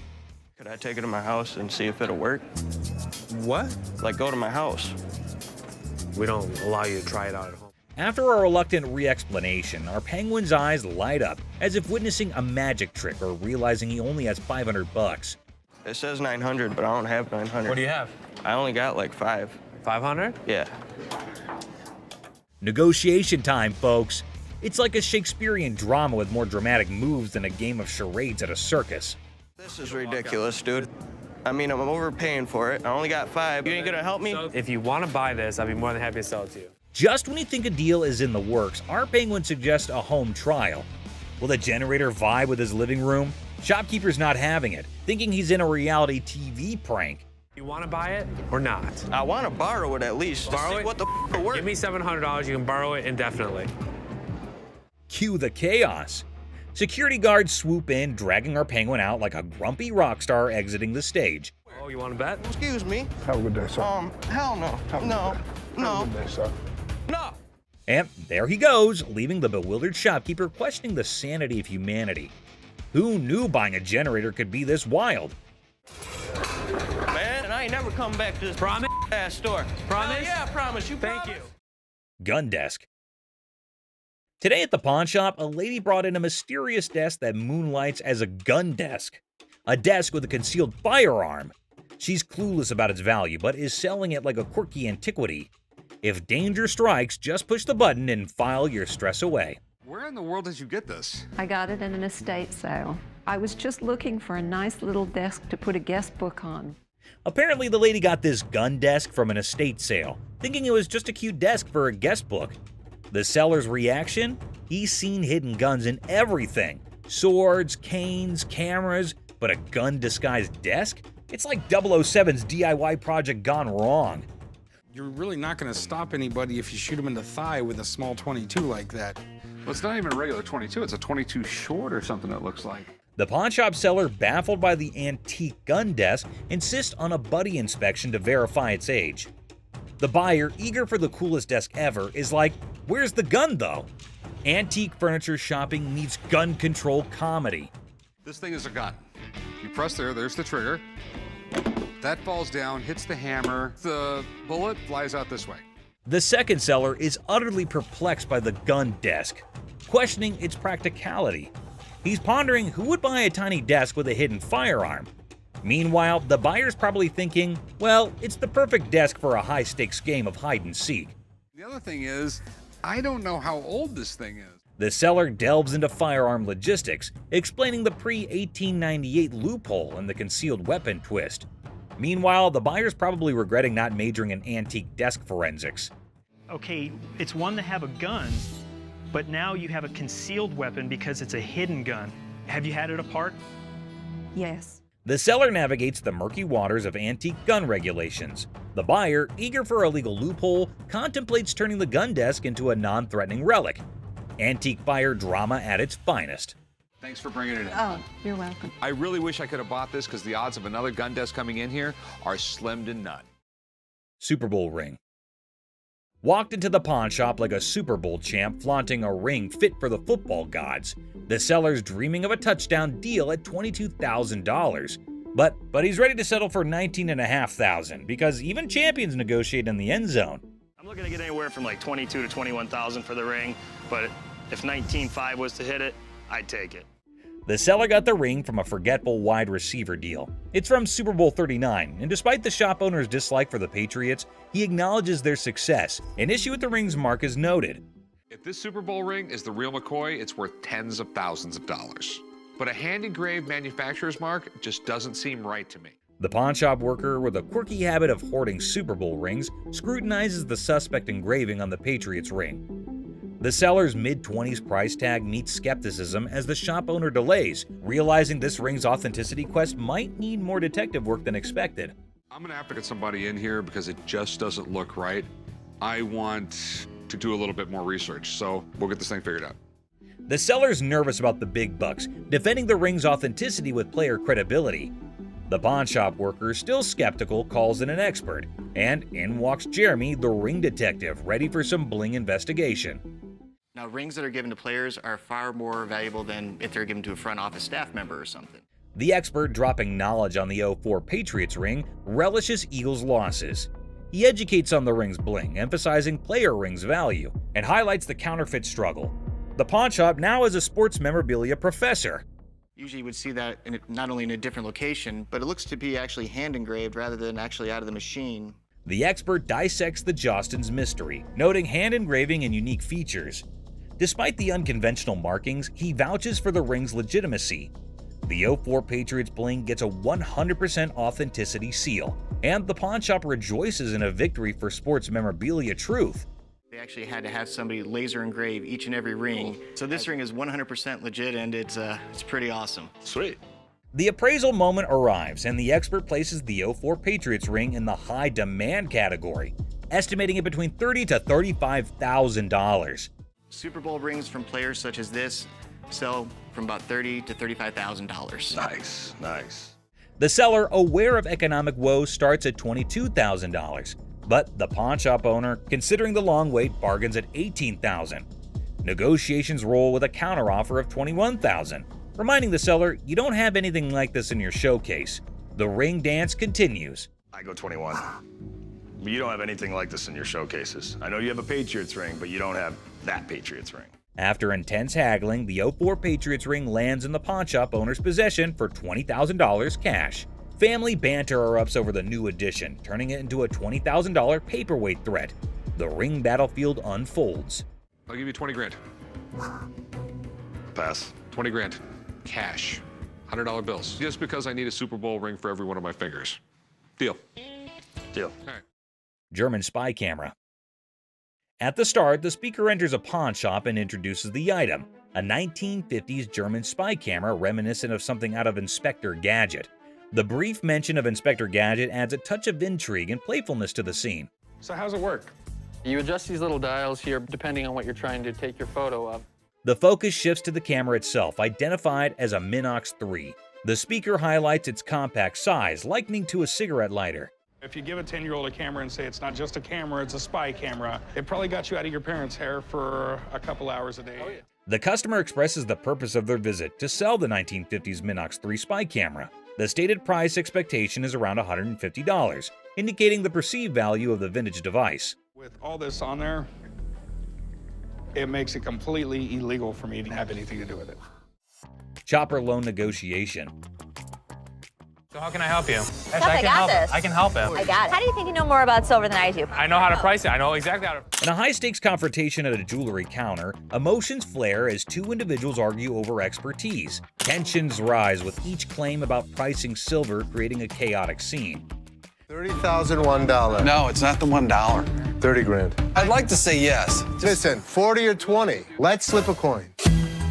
The scene shifts to a pawn shop where negotiations over a custom-made chopper motorcycle take center stage. The owner seeks a loan, facing financial struggles and desperate circumstances. What are you doing? What you got? See if I can get a loan on my chopper. It's a 113 motor. The motor alone was $7,000. The stakes rise as a coin flip determines the fate of a $20,000 loan for the chopper. The tension escalates, showcasing the unpredictability of financial decisions and the impact on the customer's life. I've seen a lot of motorcycles come in here, but I've never seen one like this. Okay. I need about $10,000. The focus shifts to the custom chopper's specifications and sentimental value, highlighting the emotional connection due to the brothers' craftsmanship. The negotiation becomes a delicate balance of compassion and financial reality. On a loan, about $5,000. Paying off both, or I mean... 5,000. I'll go 5,500. All right. Deal. All right, we'll get you 5,500. The episode concludes with a deal struck at $5,500 for the motorcycle. Despite falling short of the initial request, there's a glimmer of hope for the customer, bringing a mix of relief and uncertainty. Misguided price pursuit. Look at that. Is it real? Oh, you gotta pull this. Pull that. Try pulling that. I wonder how much that is. You got nothing. Two black women enter a pawn shop and discover a game machine. Excitement turns to disappointment as they realize it's for entertainment only, not for winning real prizes. This is a toy. That's a toy. It's a toy. This is here for the You're the manager? I'm the manager. Nice. You're not gonna get it. The atmosphere intensifies as the women express their displeasure, demanding a prize from the machine. The situation escalates and the guard steps in to address the misunderstanding. Let's go out. Let's go. Well, just keep walking, man. Keep walking. Don't tell me what's going on. Come on. Y'all out of order. The conflict peaks as the women continue to argue for a manager's intervention. The guard ultimately expels them from the pawn shop, concluding the incident. Bubble hockey. Bubble hockey. Detroit Classic. I'm thinking $2,500. How much did you pay for it 10 years ago? $3,500. A pawn shop encounter unfolds as a customer eyes a bubble hockey game. Negotiations kick off with the customer seeking $2,500, but the pawnbroker questions the value. Under $1,000. Maybe we work out a little game. Winner gets the price. 900 if you win, 500 if I win. Oh, can't do it. The negotiation continues with the pawnbroker proposing a lower price, suggesting a gaming duel to determine the final cost. The customer hesitates, seeking a higher amount. $100 out of this thing. 16 you win, 400 I win. All right, I win $1,600. The game begins and the customer dominates the bubble hockey match, securing a convincing victory. The pawnbroker acknowledges the expertise and adjusts the evaluation accordingly. Let's go. And I know I'm gonna win this bet. These aren't those $1,200 ones? The conclusion sees the pawnbroker acknowledging the high value of the game, recognizing it as a genuine classic worth $2,500. The customer prepares to complete the transaction. Wrestling trunk triumph. We have a champion item for you today. I think I got your new bathing suit over here. I don't think that's my size or my style. The episode presents champion-level memorabilia, wrestling trunks worn by Titus O'Neil during Money in the Bank. Banter between the pawn shop staff sets a light-hearted tone. Well, these are wrestling trunks. Okay, are they worth anything? So where did you guys get these? From a buddy of mine shortly after the show. Negotiations unfold as the seller details the trunk's origin, worn by Titus O'Neil and his college football background. Price discussions ensue, involving humor and strategic bargaining. Oh, how much are you looking to get? 1,800. Are they worth that? What do you think about 800? What about 14? Money at $1,000. Go for it. You have a deal. All right. Okay. The negotiation reaches a climax as Chumley proposes $800, leading to a amusing wrestling-themed banner. The final agreement settles at $1,000, and the seller agrees to the deal. And you sure this is like real and everything? Yeah. But you're sure they're real? 110%. Concerns about authentication arise, with reassurance that the trunks are genuine. Rick, the pawn shop owner, decides to break even on the purchase and seeks dinner in return. I'm gonna go look at stuff I understand. I thought you might want to put this back in your collection. Absolutely. It's my first WWE Championship match, and I won the Tag Team Championship. Titus O'Neil makes a surprise entrance at the restaurant, sharing the backstory of the trunks and their historical significance. The emotional reunion adds a personal touch to the transaction. We bought them for $1,000, so if you just let me break even and give me dinner, I'm good. Got me a little black bag and everything. Look at that. The episode concludes with Titus O'Neil expressing gratitude, and the pawn shop staff excitedly anticipates dinner. The atmosphere remains lighthearted, emphasizing the unique experiences of the pawn shop. Gunfire and negotiation. And it was handed through the generations to me. What are you trying to get out of it? I'm looking for $50K. 50,000. 50,000. Corey introduces Alex to Craig, who has a fascinating antique wheel lock gun. The guys are amazed by its rarity and history, and Alex is about to share some cool facts. Man, this is stunning. Dating from about 1600s. I've never seen anything like it before, but he's asking $50,000. Alex dives into the history of the wheel lock, revealing it's a German-made firearm from the 1600s. Craig is nervously considering a $50,000 price tag. Alex suggests a test at the range. Yeah, this is special. I love this wheel lock. And you still want 50 grand for it? Absolutely. After research, Alex discovers that the gun belonged to a Prince Archbishop's personal guard. The guys head to the range for a nerve-wracking but successful test, and Craig's asking price is discussed. Nice! What do you think it's worth now? I think it's $40,000. In a quirky twist, Corey notices devil emoji targets for a gun designed to protect a Prince Archbishop. The gun fires impressively, and Alex estimates its value at $40,000. Not as easily as I could do 30. I would go 32.5. We'll lose it over that. We'll do 32.5. The negotiation begins with Corey expressing admiration for the unique gun. After some back and forth, they settle on $32,500, striking a deal for the exceptional wheel lock gun. Churchill letter. A historical dealer brings a Winston Churchill letter to the pawn shop. The seller's writing? Not so great. But hey, it's Churchill, and the drama begins. I have a Winston S. Churchill typed letter signed. Okay. A quirky twist. Churchill wrote to a food writer about a paperweight from Benjamin Disraeli. The pawn shop team dives into the historical circus, paperweights and all. Enter Steve, the expert, unraveling the mystery of Churchill's signature. The magnification saga begins, complete with ink flow discussions and hilarious attempts to decipher the genius's handwriting. A surprise appearance by a 1968 Jack Kevorkian Volkswagen van shakes things up. The chopper deal is done, but now Churchill's letter gets a comedic price tag dance. Negotiations, magnifications, and laughs galore. The thing I do like about this is it's got the writing on it, and I would put the value at the high end of that scope, so probably about $1,500. The final act, the pawn shop owner, a smooth talker, bargains down to $1,200. The deals are sealed and everyone heads off with laughs, paperweights, and probably a newfound appreciation for historical handwriting challenges. I think 1,200 sounds good. All right, it's a deal. Thank you, Mr. Harrison. Meet you right over there. We'll do some paperwork. Goofball. Our tale kicks off with a grinning goofball strutting into a watch shop, exuding joy like he just hit the jackpot. His guest snagged the ultimate timepiece. The shop's proprietor, eyes sparkling with mischief, unveils a watch that could outshine Big Ben. Our hero, wide-eyed like a kid in a candy store, marvels, "Wow," treating it like a time-traveling marvel. But oh snap, it's tagged at a hefty $75. Cold, hard cash, not Monopoly money. Undeterred, our bold hero eyeballs another watch, a jaw-dropping $599. His face? Priceless shock. Unfazed, he blurts, "Yes, I want it!" Then comes the knee slapper. He pulls out a crumbled $2 bill. The shopkeeper holds back laughter, educates him.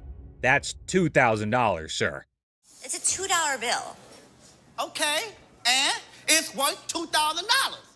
You can practically see the gears in the guy's noggin spinning, desperately seeking a way out. "Anyone up for a cash exchange?" he suggests, madness twinkling in his eyes. The shopkeeper, smelling trouble, hesitates, perhaps a financial genius or a victim of too many cartoons. In a wild finale, our hero with a mischievous grin hurls absurd insults like, "You're chunky with a giraffe-like neck." The bewildered shopkeeper calls in the guard. Enter the guard, booting out the funny guy, leaving the shop in stitches. Hey, have a good day. Big Mouth is hungry. Unexpected drama. Strap in for a wild pawn shop ride. A lady steals the spotlight, but surprise, Mr. Sneaky tiptoes in for a bear hug, sparking unexpected drama. Gasps echo as the leading lady jumps, but it's just a playful fella. Great day in American jewelry. Laughter erupts. Who knew a pawn shop could be a comedy club?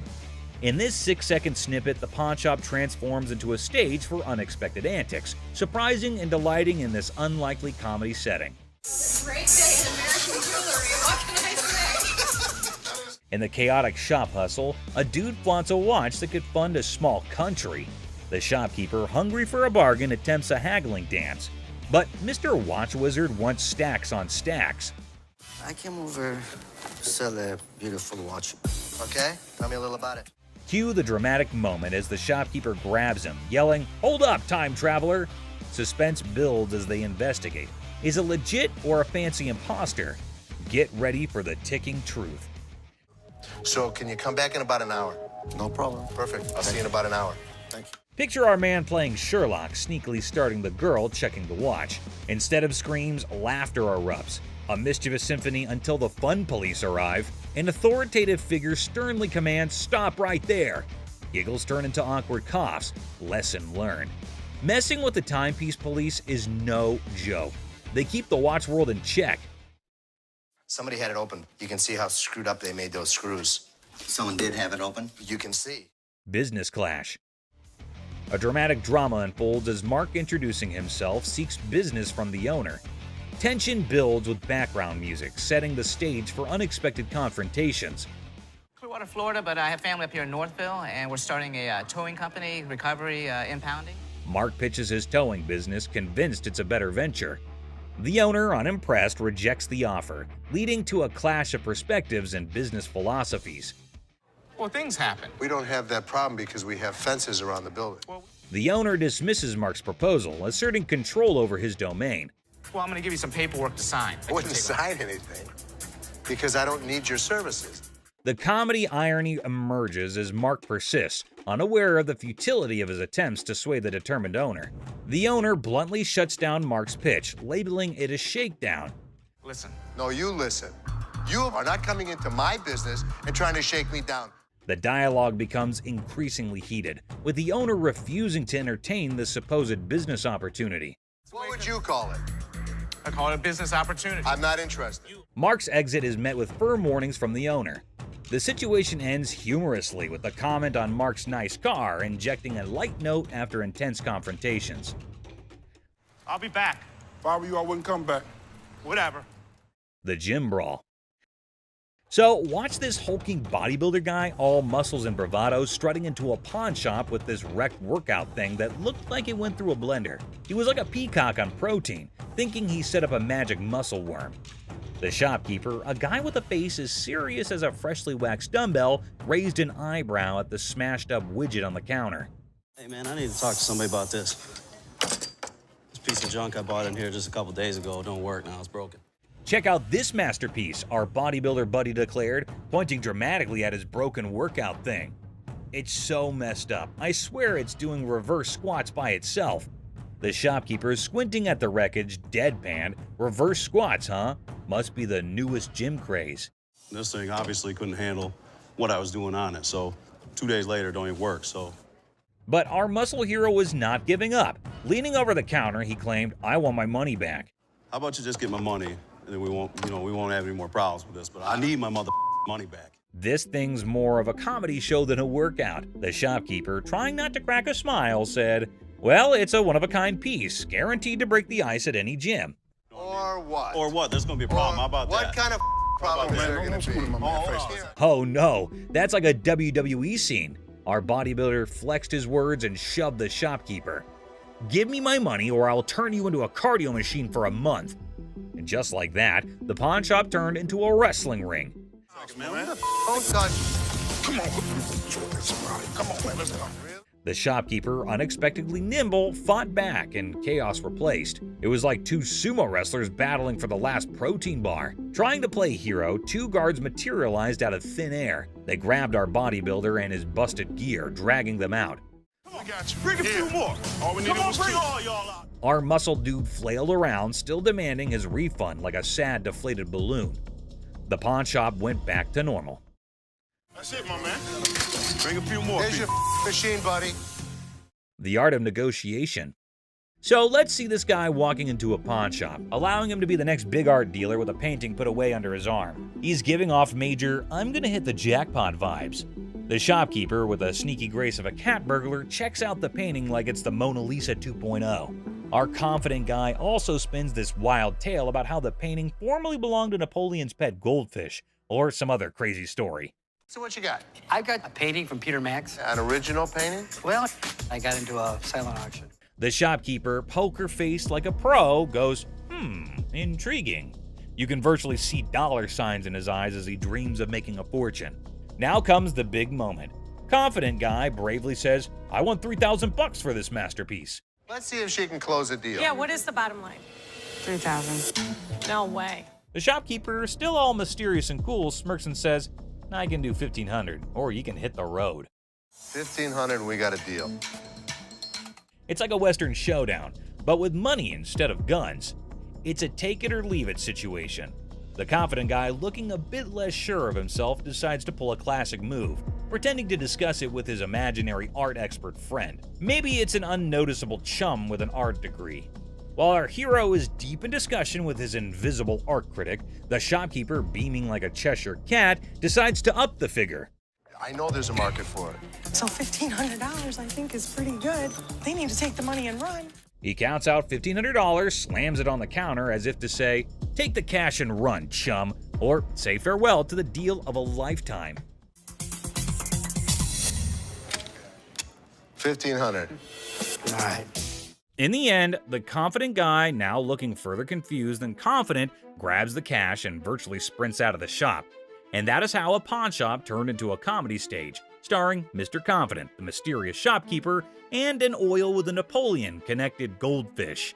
Art, my friends, might be priceless, or at least worth $1,500. Peter Max. Seat showdown comedy. In a strange pawn shop turned into an airplane seat sale, things got wild when a gutsy and unusual woman decided to turn the whole event into a comedy show. Picture her like a sneaky cat strolling over to a chair and ignoring the "don't sit" sign as if it were garbage. It was as if your rebellious grandma suddenly took center stage, tossing caution and posters to the wind.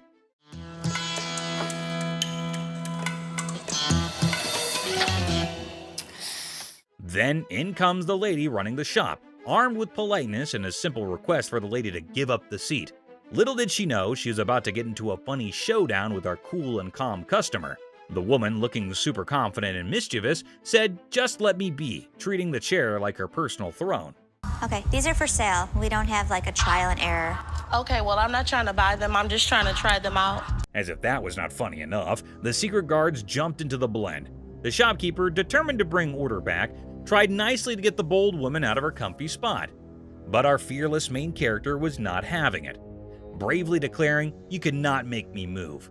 And what you can do is leave me the alone. Okay. Yeah. Then comes the guard trying to lift her off the seat. Suddenly, there's a big scene. The woman, now a pro at making a show, indicted the guard of bothering her and indeed threw in the surprise of claiming it was sexual harassment. The pawn shop turned into a stage for a solo performance, with our main character making up the script on the spot. No, thank you. Get on up No, out of here before I no, don't have you to can get assist your you too much. hand off. There you No, go. get your hands off of me. Get your hands off me. But the comedy did not stop there. Wanting to leave with a bang, our leading lady dramatically fell to the bottom, blaming the confused guard for pushing her. The shop, once a place for buying and selling, turned into a theater for a funny play where reality and silliness conflicted in the most hilarious way. Girl, you pushed me. What? I didn't touch. Did I touch you? And just like that, the woman in the pawn shop left everyone. Guards, shopkeeper, and onlookers scratching their heads, wondering if they had just witnessed the craziest pawn shop show ever. I'm not going anywhere. Do whatever you want. And we can have a staring contest. Joe Sofa Saga. In a pawn shop full of weird and wonderful things, a guy named Joe was on a mission for the perfect SETI. The man was on a tight budget, but his bullishness was as high as his hopes of chancing a hidden treasure among the fine furniture. Well, here's the deal. I just moved from New Jersey. My wife and I. We just bought a house, and she sent me here. She said, "See what you can pick up." Perfect. Let's find some. He spotted a couch that looked like it had been through a lot. The man with a hopeful look asked the shopkeeper if they could clean it before he bought it. Little did the man know, this couch had a history. Spills, stains, and all sorts of weird stuff. The shopkeeper, trying not to burst into laughter, convinced the man it was a great deal without mentioning the hidden surprises. So inexpensive, right? Really? Yeah. I gotta tell you, man, that's nasty. Not giving up, the man confidently sat on the couch, comparing the dirt on it to his shoes. I'll tell you what, my shoes are cleaner than this couch. Then don't buy it. With a serious face, he said, "I'm pretty sure my shoes are cleaner than this thing." He even tried to make a deal, $200 for the not-so-great couch. $397.77. Really? Well, I only got $200. It was a deal only Joe could find reasonable in the world of craziness. The real laughter started when this man, without thinking much, joked that if the couch were the shopkeeper's daughter, she must be a nasty one. The line between funny and awkward was getting blurry. We had a reupholstered and I gave it to Ashley. Is that right? Yeah. Is that your daughter? That's my daughter. She must be nasty, too. Out of the blue, a guard, called in by the offended shopkeeper, rushed in like a superhero. Joe was lifted off the couch and thrown out of the store, leaving everyone laughing. Man, yeah. Walk out. Walk out, my man. The pawn shop adventure had ended, but the story of Joe and the not-so-clean couch was sure to be a tale told with giggles and grins for years to come. Yes, sir. I'll go someplace else. That's the dirty D right there, baby. Comic pawn shop confrontation. Okay, a man is coming towards the shop. Wait, what? Is he coming to have something from the pawn shop? The man asking about her daughter means how creepy it is. Hello.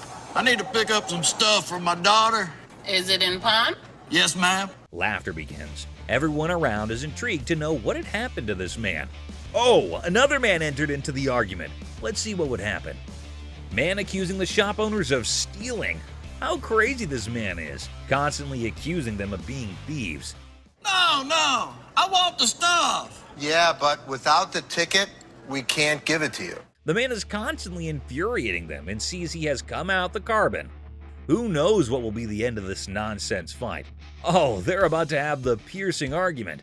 I'm here, I want the stuff now. And what's he gonna do? The man called the guard to throw him out, but see, the man is not in control. He is constantly arguing and challenging them without knowing the fact of the danger he's really in. Oh God, he's challenging the massive guard! The guard stopped him and said, "Don't touch me," but the man was not understanding. Hey, I ain't scared of him! Is he serious? Calling his death to come earlier. The guard, in his fur, sent the man out. The really funny moment for all because the stupid man in his arguments really put him into account. Hey, you can't get... Hey, I want my stuff! I tell you what, big boy! Hey! Battle for sanity. Well, folks, take a look at the pawn shop's front yard. It's like a bustling highway out there. The crowd has formed a lane longer than my grandma's stories. And guess what? The sanity levels are off the charts. It's like a contest for who can stay the sanest. Now, hold your horses because here comes the geniuses. These folks are more interested in the pawn shop than a cat in a laser light show. Well, he's from California. Look at all these idiots. They've gathered like it's the grand opening of the Pawn Shop Olympics. What's the big attraction, you ask?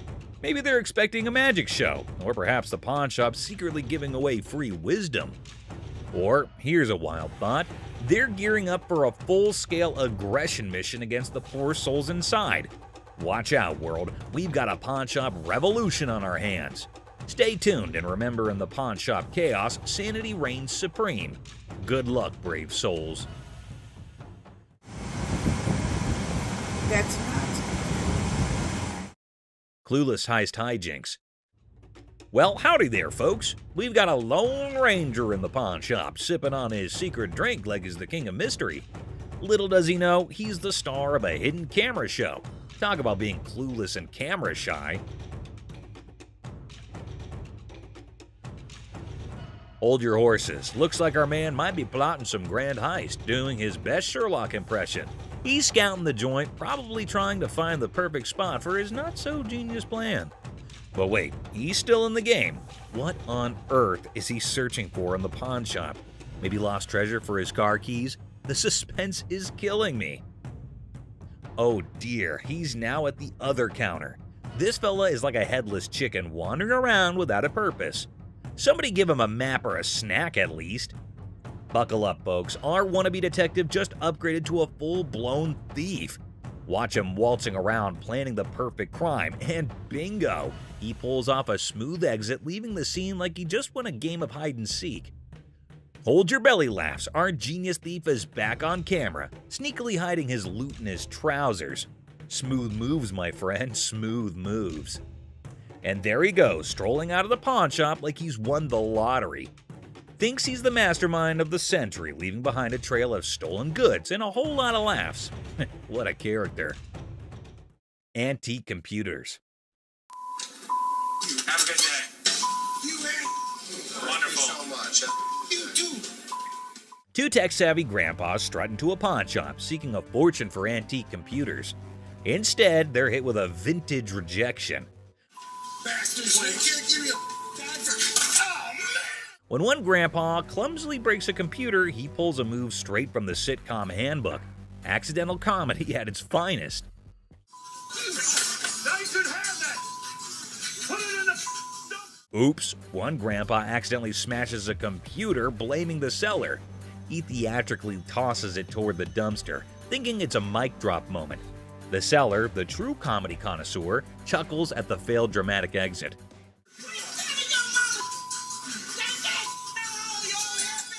Here comes the queen of sass. A lady emerges roasting the old hillbillies and offering them an A-grade exit.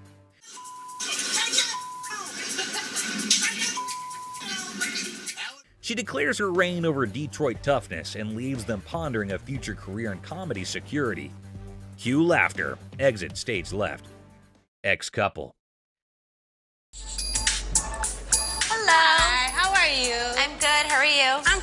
actually looking to pawn these 2 watches. In a pawn shop, a young couple walked in to sell 2 watches.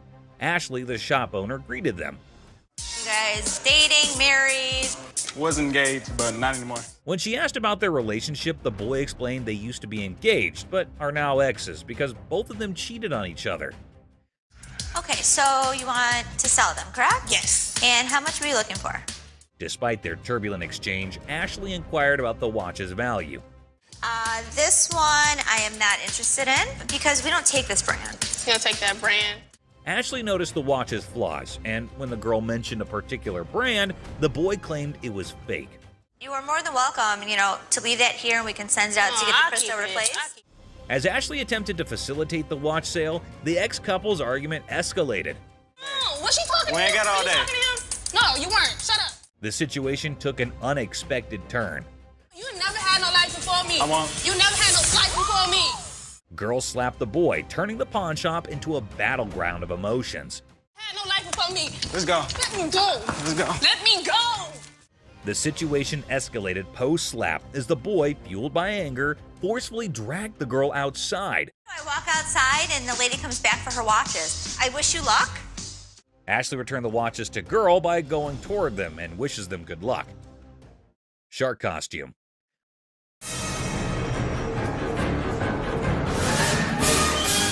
A fantastic character, half man, half shark, enters a pawn shop. Yeah, I'm a professional mascot during the daytime. At night, I'm a dancer. Claiming to be a daytime mascot and a nighttime dance sensation. $800, that's all I want. This guy is so bizarre. Les, skeptical, questions the shark man about his $900 financial request, leaving the room stunned. Don't they have those in Halloween costume stores? Les dismisses an awesome shark costume as a Halloween costume, but Rick takes it on, turning the pawn shop into a makeshift underwater comedy club, despite Ashley's rejects due to an unpleasant odor. See? It works. $800. Les, a pawn shop owner, is captivated by a customer who demands $800. You're missing a speedo. Oh my God. But when he reveals his naked self, Les's jaw drops. Hey, where's Ashley going with the naked guy? Tom, between amusement and disbelief, Les performs the quickest eviction in pawn shop history, leaving the customer high and dry. Ching Chong TV. Girlfriend's about to fly back home without me. I have no money. It's the only way I'm gonna be able to go. Right. I want $200 for it. 200 for that? A hat-wearing kid strolls into a pawn shop, hoping to score $200 for his TV. The seller, feeling frugal, counters with a generous $15. What brand is that? Ching Chong. The boy, trying to lighten the mood, drops a Ching Chong brand joke, turning a place into a comedy club for skeptical sellers. 200 for that? Yeah, never gonna happen. 13-inch TVs, I sell them for $15. Our persistent TV peddler keeps pushing for more cash for his 13-inch Marvel, but the savvy seller sticks to his guns at $15. Come on, please. I don't want to get stuck in a tray. The boy, desperate to impress his TV-loving girlfriend, gets sadder than a clown without his makeup. Girlfriend's about to fly back home without me. I have no money. It's the only way I'm gonna be able to go. Right. I want $200 for it. 200 for that? The seller, unamused, directs him out, ensuring love won't cost him more than $15 today.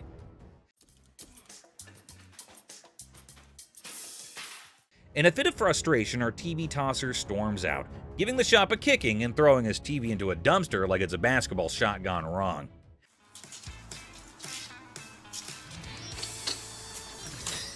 The seller, shaken but not stirred, mutters, "Idiot," and commands him to exit. You're gonna make me leave? Pretty much. Get the f out of here. Get off my property. Asserting his control over the TV-tossing theatrics. It's a dumpster-diving comedy masterpiece in 3 acts. Brain, not brawn. I got a loan on my wife's ring. Yeah? And when I first started coming here, I got a VIP card. I got more on the loan. Now you guys put me to a gold card, and I get nothing out of it. A bald customer, frustrated over a loan on his wife's ring, seeks resolution from the manager over a VIP card upgrade and the perceived lack of benefits. Tensions rise as they discuss the situation. No, the VIP VIP is the gold. They're both one and the same. We offer a promotion at American Jewelry and Loan. It's called a Gold Card membership. It gets more money in people's pockets if they want to get a loan and allows you to save money if you want to buy something. The pawn shop employee tries to explain the Gold Card system's benefits, but the customer remains frustrated. I am hearing you, but you're not listening to me. Tensions rise as the employee insists on the procedure, leading to anger, questioning, and physical comparisons. You think this is funny? I don't think it's funny. I think that there's something wrong when you start hitting your head against the side of the window. Creating an atmosphere of animosity and miscommunication. What are you going to do about it? I'm not going to do anything about it. What are you going to do about it? The customer and employee engage in verbal sparring, escalating tensions. You need to get out of my face, bro. I'm sorry, let me scoot back. Really? The guard asserts their position, urging the customer to step back. The customer refuses, escalating the confrontation, leaving the atmosphere charged with hostility and unresolved conflict. Hell no. You want some? Whatever you got to bring. Come on. The customer's unwelcome invitation intensifies, leading to an unresolved atmosphere. That's what I thought. The customer's confrontational tone suggests a potential fight, escalating tension and the possibility of a physical altercation. Volkswagen van. Good. I'm Les. John. What the hell is it? This is a 1968 Volkswagen van owned by Dr. Death, Jack Kevorkian. Hold on to your seats. A 1968 Volkswagen van, once owned by Dr. Death, rolls into the pawn shop. Les is on the case, exploring this piece of history. Weirdness level maximum. I have everything documented. How much do you want for this thing? I'm looking to get in the six figures. The seller dreams of six figures for the van, but reality check. 20 grand? No. 25 grand.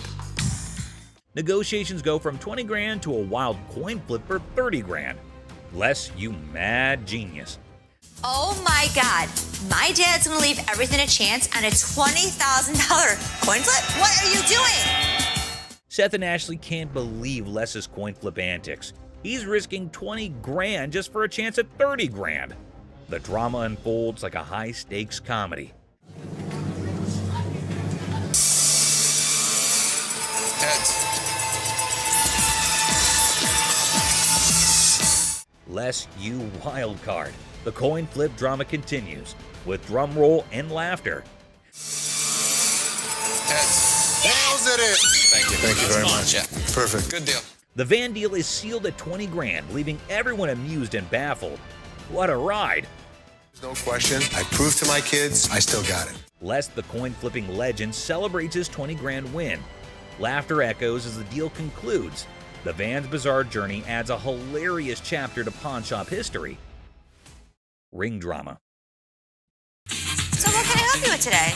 I got this ring right here.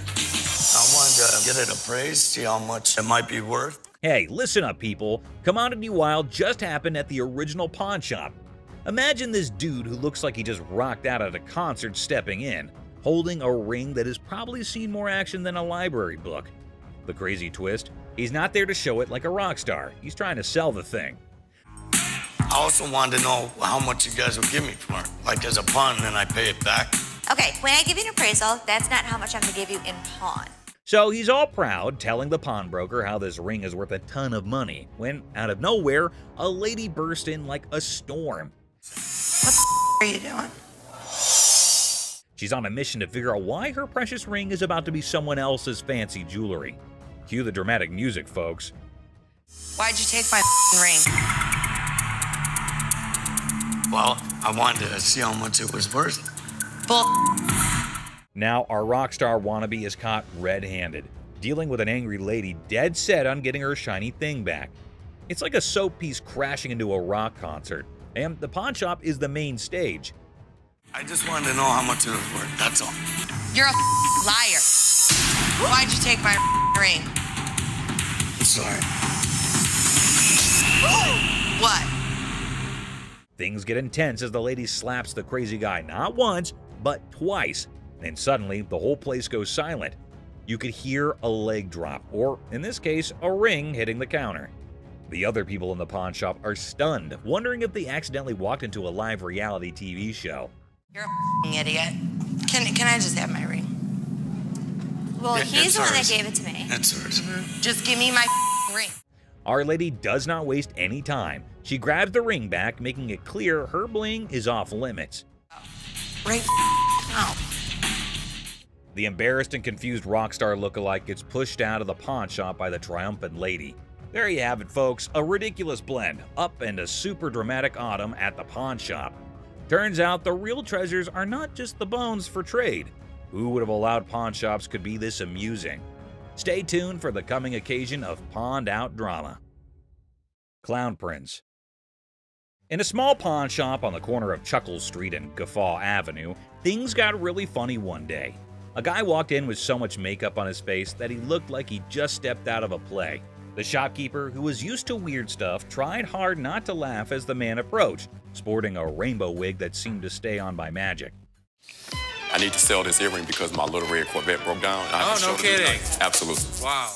The man, looking mischievous, whipped out a fancy earring from his pocket and showed it off with a big dramatic gesture. The shopkeeper, holding back a laugh, checked out the earring like it was some royal treasure. You know who I am, right? No. Who are you? You don't know who I am. But actually, it looked more like a toy you'd find in a cereal box than something fit for a king. 1,000. I'm just asking for 1,000 just to get my limo. No. That's not real. You gonna help me out? Excuse me? That's a real earring, but it's not real diamond. Are you kidding me? Ignoring the fact that the earring was probably fake, the guy started dancing like he was the star of his own circus. Prince, right? Prince, absolutely. Wow. He even gave himself a royal title, calling himself Prince. The shopkeeper, now thoroughly entertained, clapped along as the guy did his goofy dance. With a cheeky smile, Prince claimed the earring was a super precious diamond passed down from his clown ancestors. The shopkeeper played along, giving praise to this pretend royal jewel, while secretly thinking it would make a great prop in a comedy act. As the funny business came to an end, Prince, not ready to leave without a big finish, spun back to the counter and started another round of funny moves. The shopkeeper and his assistant struggled to hold in their laughter, tears rolling down their faces as the wacky Prince danced out the floor, leaving behind a funny feeling that stuck around even after the rainbow wig was out of sight. Boss's TV fiasco. Hey everyone, gather around because something straight out of a funny TV show just happened at the local electronics store. Imagine this. The big boss barges in like a storm on way too much coffee. Didn't I tell you guys to restock the TV shelf? Didn't you see I was just with a crazy customer? Yelling about wanting to grab some TVs. I mean, who does not suddenly crave a TV spree, right? Now, the poor workers are stuck between a rock and a high-tech place and cannot take the boss seriously. I mean, who could? It's like the boss watched too many action movies and thought today was the day to be an action hero with innocent flat screens. I gave you a job to do and you didn't do it? Dad, you told us we were like little kids. How does a baby know how to do inventory? But stay, there's a twist. The main character, the boss, realizes things are serious and decides he needs backup. So, what does he do? Grabs his assistant like they're partners in a buddy cop movie. Hey, you know what? The hell with it. I'm gonna do it myself. Bobby J, do me a favor. We need to go pull some TVs. To help with this crazy TV mission. Because obviously snagging TVs is a job for a dynamic brace. Ash, Seth, right now. Right now. What? Right now. Let's just went down. What? Let's went down. But wait, there's more sitcom gold. Out of nowhere, another assistant rushes over to the boss's kids looking really upset. Why? Just went down. What? Let's went down. Dad, you alright? Well, turns out the master is now on the floor. Yep, the guy who was on a TV conquest is now chilling on the cold floor of the electronics aisle. Well, we have an emergency here. What happened? Did he say something hurt? No, he didn't say anything. We're pulling TVs. They call emergency services because apparently this is not just a shopping spree. It's a full-blown crisis.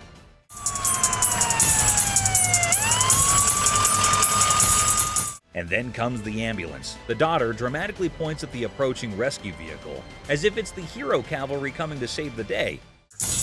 My dad's always been the strongest person I know, and right now he's completely helpless.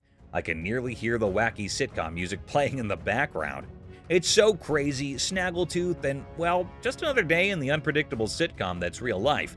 Stay tuned for the coming episode. People more adventurous with the boss and his search for TVs are coming your way. Crazy Store Comedy. What's up, Grandpa? Where's your costume at?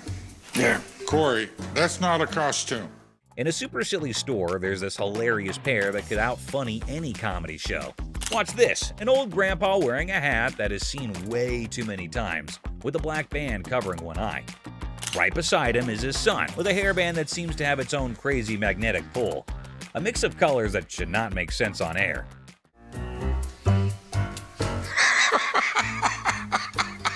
What? So, a regular customer walks in thinking they're just here for a normal shopping trip. Little did they know, a comedy explosion was about to happen. The first person they notice is the son, and they burst into laughter. "What on earth are you trying to be?" they ask, still giggling from the unexpected fun. What are you supposed to be? It's obvious I'm Justin Bieber, America's heartthrob. With a serious face, the son proudly says, "I'm claiming to be Justin Bieber, the American singing sensation." The secret? It's all in the hair. The customer laughs even more, realizing these two are a riot. Roy Rogers? I'm Rooster Cogburn from True Grit. But the real comedy star is Grandpa, strutting around like a rooster king. Feathery hat, confident crowing, he is turning heads.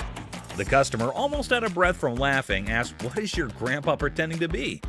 Slightly holding back laughter, the son answers, "He is the legendary Rooster Kern. Shows up once in a lifetime to make people laugh." Yourself. Antoine, what are you supposed to be? The world's biggest baby. Just when effects seem crazy enough, another character appears, a guy dressed like the world's biggest baby. The customer, nearly crying from horse laugh, realizes they have hit the jackpot of comedy. In this shop of customer craziness, laughter is the currency. These funny characters are the kings of comedy, making everyone laugh and showing that occasionally the best service is the one that comes with a big dose of funny. Pawn Shop Riddles. Look how stupid this question on Pawn Stars is. In this hilarious rant, the speaker dissects a seemingly absurd question about fake items in a pawn shop. A over 1,000, B over 5,000, or C over 10,000. The logic behind the options A, B, and C is dissected with comedic frustration. Well, if the answer is C, the answer is also A and B. Because if it's over 10,000, it's also over 5,000, it's also over 1,000.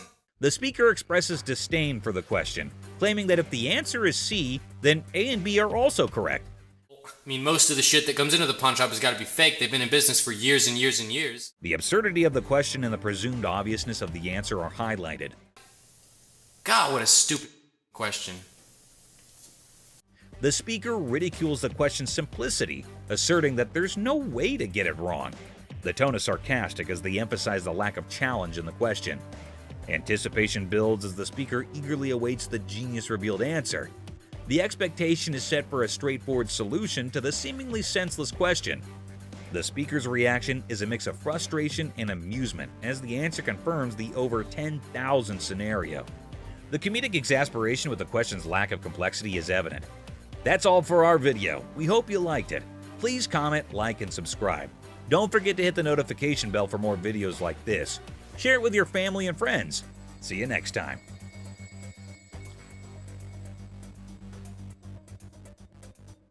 I mean, most of the shit that comes into the pawn shop has got to be fake. They've been in business for years and years and years. God, what a stupid question.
Les Gold faces off with a cheerful, plump customer aiming to sell a watch for his wife's anniversary. Les, ever witty, discovers it's their anniversary too. The old man deadpans 25 years, prompting Les to hilariously inquire, "How many happy years, man?" Laughter ensues in this pawn shop comedy. Having your day. Ooh. Have a nice day. After getting kicked out of the pawn shop, our guy doesn't seem bothered at all. Instead, he starts acting really silly on the street. He starts walking in a funny way, like he's in the army, and starts shouting random silly things. This made people laugh a little bit.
The pricing owner engages in conversation with Les, discussing his new responsibility of pricing items for sale. He reveals his discovery of a framed item, initially estimating its value at $100, and mentions its significance as an original piece by Stanley Mouse, known for his work with the Grateful Dead and other bands. Well, I told them, the stranger the item, the more value it had. The pricing owner and Les delve into the potential worth of the item, recognizing its rarity and connection to Stanley Mouse.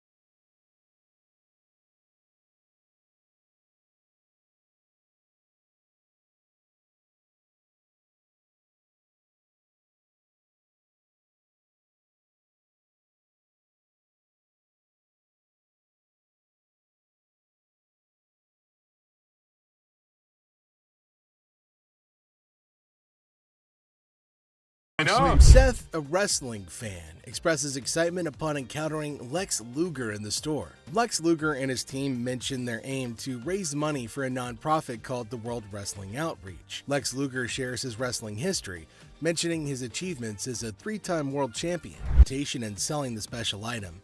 but Seth and Michael express interest in buying it for their collection. After negotiation, they settle on a price of $3,500, considering it's for charity. Seth shares his personal connection to wrestling matches with his father, adding sentimental value to the purchase. You got a deal. My brother. Thank you. I appreciate it. Thank you, Les. Thank you. Well, I personally am very excited. I didn't know what to expect. Les expresses excitement and gratitude for the successful transaction, noting the unexpected softness in negotiation from the master negotiators representing the nonprofit cause. So what's next? I'm going to call in some world-class appraisers. And if they're real? If they're real, I'm buying them. But first, I'm going to get some other opinions. I apologize for interrupting, but there's a guy on the phone. He says he's the guy who owns the artwork, and he's really pissed. What line is he on? I'll transfer him over. Les plans to get expert opinions on paintings brought by Dina and Tony. Suddenly, an employee interrupts, saying the supposed owner, Todd Hutchin, is upset and on the phone. Hello? Mr. Gold. Yes. Hello, sir. My name is Todd Hutchins. I appreciate you taking my call. Oh, it's my pleasure.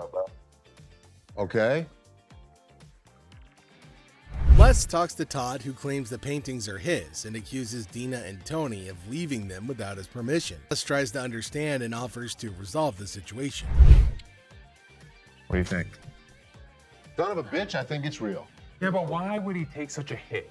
He's not. He's making money. Doesn't make sense. Stranger things have happened. I mean, we've never had anything like this ever. What are you gonna do? What's the next step? Les, Ashley, and Seth talk about the situation, unsure whom to believe, but agreeing that Todd seems genuine. They decide to verify the painting's authenticity. Paintings are authentic. Now that we know who the rightful owner is, I really want to make this deal. Now I need to find the best appraiser in Michigan to make sure that they're legit. Les decides to focus on verifying the painting's authenticity before proceeding. He wants to ensure that everything is legitimate. Well, I'm good with it.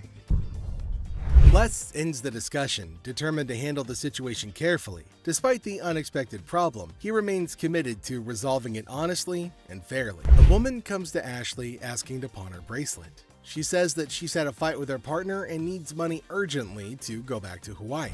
Okay, how much did you need? I was just trying to knot this for you to be nice, but... $600. I got this from one of my aunts in Africa. This is $600. Do you know actually a Tahitian pearl?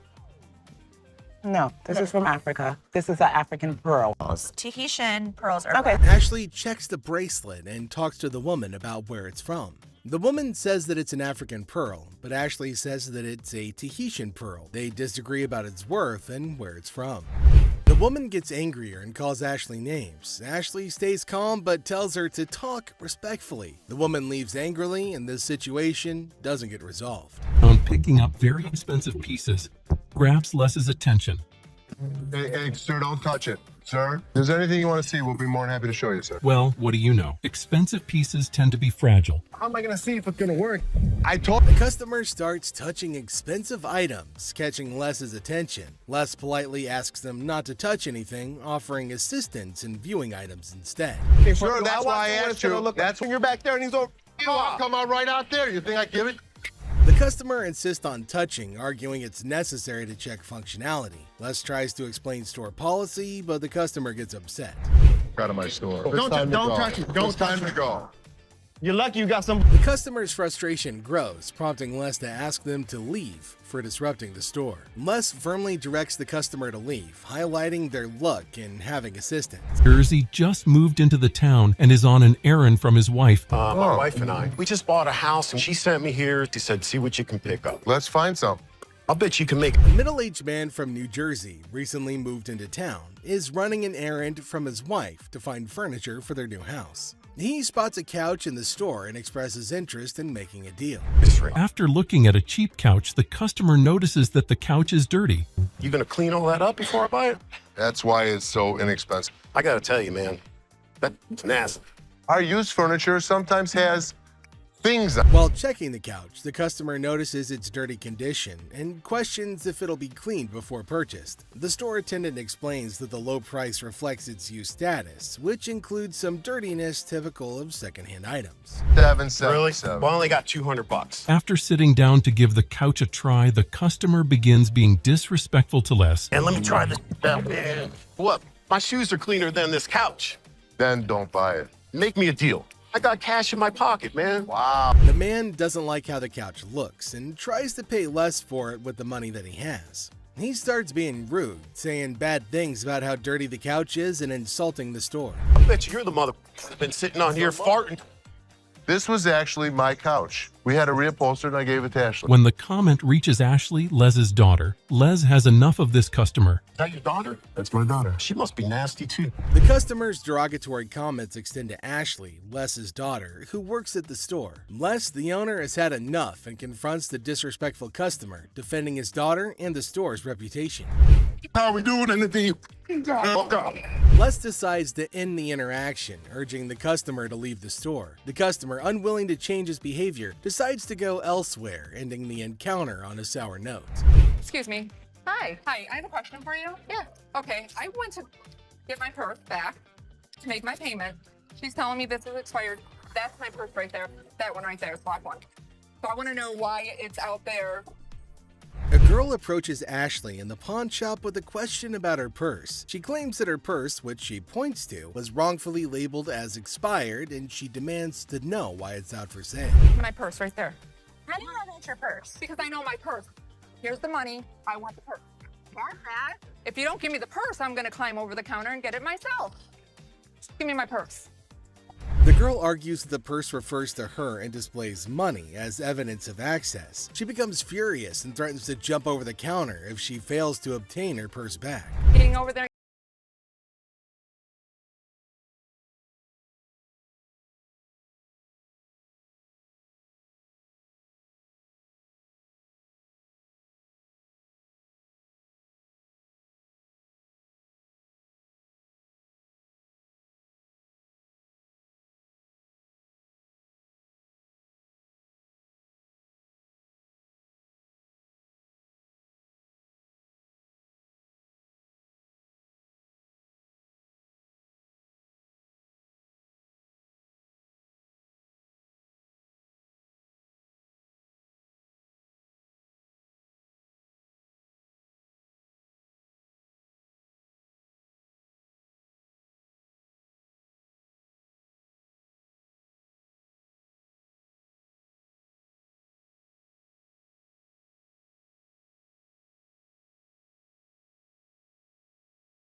Someone probably stole it. It was parked in the warehouse. How could someone steal it? A high-tech thief can get into this warehouse easy.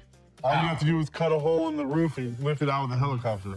Pick the lock and... The conversation shifts to the possibility of the Roadster being stolen, with various theories proposed, including high-tech theft methods like using helicopters or hacking into security systems. Roadster around? I'm not driving it around. I just took it to the gym. That's driving it around. The thing is in perfect condition. What if you wreck it? What if you ding it? What if you scratch it? I'm not an idiot. I'm your partner. Rick says he didn't drive the Roadster just for fun. He says he only took it to the gym. He defends himself from being called careless. He reminds everybody that he's a partner in the business. I can't believe my dad's giving me a hard time about this. I mean, what's the point of owning a pawn shop? Tensions raise between Rick and his father as they argue over the handling of the Roadster. Rick feels frustrated by his father's skepticism and restrictions, questioning the purpose of owning a pawn shop if he can't enjoy its items. Later found out that the car was not nearly worth $68,000. His expert had failed to notice that the car was a hot rod. Later, Rick learns that the Roadster is worth a lot more than he realized, valued at nearly $68,000 due to its hot rod modification. So what can I help you with today? Got this ring right here. See how much it might be worth. Okay. I also wanted to know how much you guys... A customer brings in a ring for an appraisal and to inquire about pawning it for cash. He seeks to understand its value and potential loan amount. Les expressed surprise at the customer's sudden violent behavior, emphasizing that he's witnessed conflicts before, but never expected such aggression from a customer, particularly towards their spouse. Welcome to the jump. Hey, how you doing, man? Hey, can I talk to the owner? Okay. We do. Okay, how's that working out for you? Working out great. I'd like the opportunity to maybe go over some paperwork with you, show you what we can offer, what we could do. Okay, well, there's nothing to be missing. If somebody's parked illegally, we want to be able to come in. Mark, a would-be business partner, approaches Les with a proposition. However, Les quickly realizes Mark's intentions and plays along, subtly mocking Mark's attempts at persuasion with humorous banter. Car that's left overnight by some chance. It doesn't happen. Well, things happen. We don't have that problem because we have fences around the building. Well, we've done a couple other business around here. I don't think you're understanding what I'm saying. I want the business. Listen. No, you listen. You are not coming into my business and trying to shake me down. Do you understand me? Listen, you are... Do you understand me? As Mark persists with his proposal, Les becomes increasingly skeptical. With witty comebacks and dry humor, Les navigates the conversation, ultimately shutting down Mark's shakedown attempt with firmness and sarcasm. It's the old time in the past. We got a new thing going on right now. No, you got to shake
they agreed to the deal. Finally, the happy deal was made.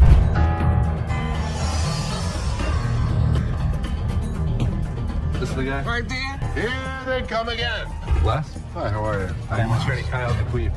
So there's a man, probably an attorney with two ladies along, coming inside towards Les at a pawn shop. Now, Les knew about it before. He asked for Les, and fortunately, he was at the counter. He asked why they had arrived at the store. He's retained me to represent her in regard to a ring. Okay. My client brought in a $10,000 ring here, and she wants to either collect the remaining money owed to her on the ring or get the ring back. She's got a receipt. Let me explain to you. This is a counterfeit ticket. He said that he came here for the ring, which they bought from these ladies for $10,000, but they didn't pay and gave them the receipt. Now, he put up the receipt and showed it to Les and accused them of cheating and stealing from the women and taking their expensive ring. But Les was cool and controlled his anger. Whoever produced this ticket didn't understand this is the amount of numbers that are here. Okay. Number two is state law mandates that we print the law in a 12-point font. Okay. This is much smaller. That is some bull. It may be bull, but that's the truth. I don't know how I got mixed up, but There's the game-changing point. Les, after listening to him, explained that he will reveal the truth now by showing the real receipt that they had. He went and came back with real receipts that they've been giving to the customers. There, he spotted major differences. He notified him of the major changes in the receipt that he brought. The man looked rather weak and stunned in response. printing wrong or whatever, but this is the ticket he got from here. He didn't get it from him. He didn't get it from him. So now we just liars and we just come I'm not saying that you are. So you trying to send my son a liar? I wish I had better news for you, but That's bull. That's bull. The numbers don't match up. The paper stock doesn't match up. This is a fake. Now you side with them. You're not representing us. If I don't get my ring or my money from them, how you gonna get paid? The attorney turned to the women, but oh my god, they're still accusing Les of having given them the wrong receipt and asking the attorney to take the money from Les. The man, being down on himself as you can see, argued with them. The man showed the evidence to the ladies and told them that they were having the wrong receipt, but they continued to argue. The ticket, how about that? No, I don't believe that the store gave you this ticket. Nah, well, I don't believe you a real attorney. We ain't got it right. This bull. Somebody better give me my money. Yeah. he's my attorney. You, him, security. Have a nice day. Nah, you got me, bitch. Sorry, young man. The ladies started harassing both of them and started using personal attacks. They were all arguing amongst themselves. Pretty crazy. The attorney went back as he can't do anything for the ladies. How are you? I'm doing okay. What can I help you with? Either trying to get a loan on it or you guys can buy it. Trying to sell it for maybe like $150. $50. Why is it $50? The certificate and everything is in there. And the bag costs actually way more than that. Well, if you can tell, it's actually stained Okay. all through here. I'm trying to sell it for $150 or get a loan $75 instead of the $50. Yeah, I wasn't interested in more than 50. If you know purses, then you know the As our unsuspecting customer strolls into the kitchen at chaos, little does she know what's cooking today. Ashley, patiently bracing herself for another round of absurdity, politely inquires about what the customer's looking to offload. The girl, blissfully unaware of the purse's actual value, confidently suggests a price that's almost a steal. It costs way more than that. Okay, but I'm not going to pay you for the amount that you think it's worth because it's stained. This is not one of the newer ones. This is not this season. I know about purses. It was torn. It was stained. It's not even last season's bag. The thing is old. But you still willing to buy for $50 though, so if it wasn't worth And now the plot thickens. The lady asserts that if Ashley truly understood purses, she'd gladly accept the offered amount. However, Ashley, standing firm in her claim that the purse is torn and not worth more than $50, creates a hilarious clash of valuation difference. we even say $50. So they didn't say it wasn't worth. Can I talk to somebody else? I don't want to talk to your pepperoni looking ass. Can I get somebody My pepperoni looking at. Pepperoni ass? I don't even know what that means. She take a look at her own ass. Can I get somebody else to talk to? It don't even matter. I don't have to talk to you. And I don't talk to you either, so why don't you go home? Leave Can our I talk to store. somebody Nope. else? Why do I have to talk to you? Because You I'm the disrespectful. manager. I'm disrespectful and you call me a pepperoni ass? Ugly ass bitch. F you. And it's time to cue the drama. Ashley throws out the bold figure of $50, and it hits the customer like a curveball she wasn't ready for. Feeling the heat, our lady teeters on the edge of diplomacy and blurts out the unforgettable line. She labels Ashley a pepperoni ass and decides that she'd rather chat with anyone but her. Talk about spicing up negotiations. 3 males walked into a pawn shop. One of the suspects stood at the door as a lookout while the other 2 suspects walked directly over to the display cases. So, like, these 3 guys roll into the pawn shop, just casually strolling in. The other 2 guys, they head straight to the fancy display cases. It's all got suspicious vibes. And then, bam! One of them whips out a sledgehammer and starts smashing the glass. Things are starting to get pretty wild. At some point, a customer from the place is seen leaving calmly while the lookout tells her to hurry up. The suspects appeared to be wearing heavy-duty gloves in order. At one moment, a person from the shop strolls out all calm, and someone's keeping an eye on her, urging her to speed up. The people thought to be involved seem to have on these tough gloves, maybe so they don't get any cuts. Not to get cut while removing the glass from the cases. Both suspects placed the jewelry and many other valuables in the bags. So when they took off the glass from the cases, both of them put the jewelry and lots of other valuable stuff into bags. After that, they hightailed it out of the store in a black Mercury Marquis. Case at? Where the case at? Where is it at? Where he put them on? The guy storms into the pawn shop all worked up and starts shouting about a missing case. He's demanding to know where it is, and he appears to be accusing the staff of removing. The feeling of stress in the air is increasing, and it's obvious that something is wrong. You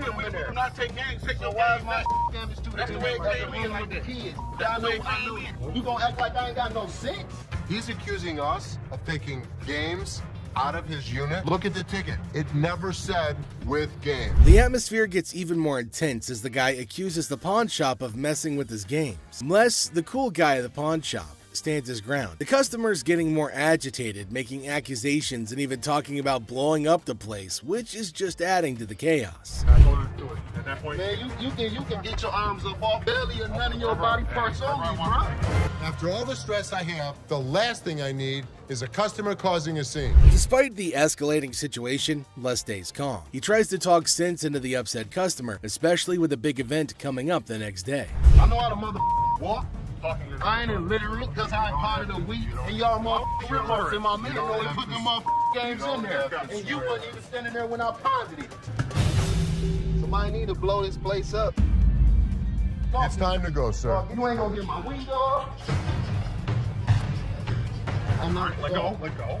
Can I get my week? Don't get it for you, don't worry. You're making a threat like that? The situation becomes alarming when the upset customer makes a threat to blow up the place. Les, rightfully concerned about the safety of everybody, asks the guy to leave. Security becomes a priority, and the customer's demand for his belongings takes a back seat to the potential danger that he's creating. That's a challenging moment for Les, who's just trying to manage the chaos caused by an irate customer.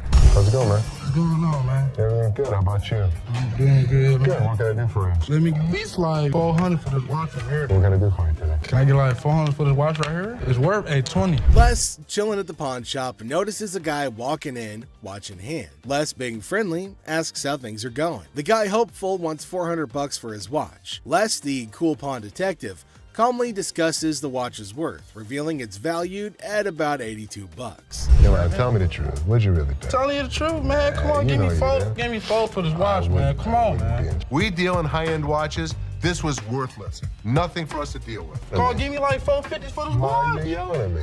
I got a baby on the way, dog. Congratulations. I'm sick of living at the crib, man. My girl on my head. The negotiation heat rises as the guy insists on $400, but Les suggests $7. The guy, pleading and sharing his life story about a baby on the way, asks for $400 again. Les stands firm, offering him the same price, which leads to a bit of yelling. The guy, feeling frustrated, calls the place bull ass and expresses his discontent. You want $10? Oh, no, so don't do it $10. I have no idea. Go to Coney Island. Give me $10. Island is good. No, Coney Island, no $10. Got a baby on the way, they gonna do this to me, dog. What you looking like a crazy fool? The tension escalates, and the guy feels disrespected, using strong words and even threatening Les. Les, staying cool, suggests maybe he should have been given $400, hinting at a broken lamp that needs payment. The situation gets intense, with the guy considering if he should have taken the deal. Cash for this watch, man. 400? I'm sorry. This is a bullshit ass place, man. This whole ass place, dog. Excuse me. You call it what? You call him a bitch? You? I'll knock you the out. You don't know who you talking to. Tell me. Dog, don't touch me, homie, dog. Touch me, dude. Then maybe he would have been able to pay me for the lamp that he broke.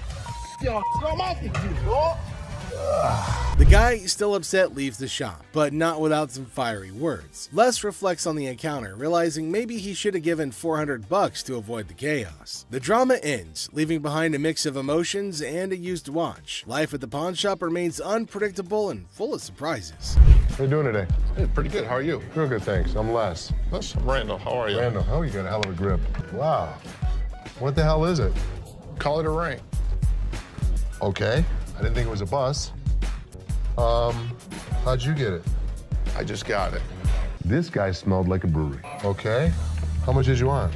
I'd like $500 for it. Why? Why? Because I need it. Yeah, I got you. 2 DUIs. A person walks into the pawn shop, catching Les's attention. Things start getting interesting right away. The person wants $500 for a ring and shows it to Les. Les, being curious, asks where the ring came from and why they want to sell it. The person gets really mad when Les asks questions. The intensity in the air rises as the person angrily explains why they're selling the ring. Les stays calm, making it a surprising and dramatic moment in the pawn shop. Well, if it was gold, I'd give you more than $500, but it's not real. I know it's worth $500 and you're going to give me $500. Well, actually, if this was gold, but it was brass, it had no value. I understand. You have court issues. The problem is, I need $500 for it. I'm sure you do. Man, I don't know why you do. As the conversation continues, Les drops a bombshell. He tells the person that if the ring were real gold, he'd offer a whopping $2,500. Feeling a glimmer of hope, the customer suggests, just give me the $2,500 then. Expectantly awaiting a positive response, Les, with a touch of humor, reveals the harsh reality. He explains that the ring is fake, not even worth $500, and he won't pay that much for a counterfeit ring. You got to give me something for it. I can't give it to you. I'm sorry. Give it to me anyway. Man, you can give me something for it. No, you give me something Just don't for beat it. on the glass. This guy was drunk. You give me that ring back. Give me that. It's the. I ain't going nowhere. Man, get away from me. Get out of here! I go, You man? In the midst of the ring discussion, a security guard quietly enters, taking a position behind the customer. The customer, desperate, pleads with Les to give him something for the ring, but Les, staying true to his detective skills, rejects the plea, emphasizing the ring's fake nature. Les, sensing trouble, comments that the customer seems drunk, adding another unexpected twist to the escalating situation. As the rejection sinks in, the customer, unable to contain his frustration, sits on the floor, declaring that he won't leave. The tension peaks as he becomes increasingly aggressive. The guard steps into action, forcefully dragging the defiant customer out of the store. But despite being escorted out, the customer continues to yell and make a scene. Oh boy. I see you sweating. Yeah. Must be hot outside. No, I was doing karate outside. You're doing karate? And judo. I'm Bruce Lee's sister. Really? Yeah. As the door jingles, a woman strolls into the pawn shop rocking winter clothes in the summer heat. Now she's chatting with Les, teasing him about the sweltering weather. She even claims to be a martial arts pro, throwing around Bruce Lee's name. The banter kicks off with a request for a karate move demonstration. She said she was Bruce Lee's sister. So what you got? The atmosphere takes an unexpected turn when the woman unveils a unique item, a mysterious fox mink. Les, unfamiliar with such creatures, engages in a lighthearted conversation to understand more about this fox mink. The woman, with a hint of mystery, reveals her intention to sell it. A mink fox? I don't know. I'm not into animals. I've heard of fox. I've heard of mink. So fox mink.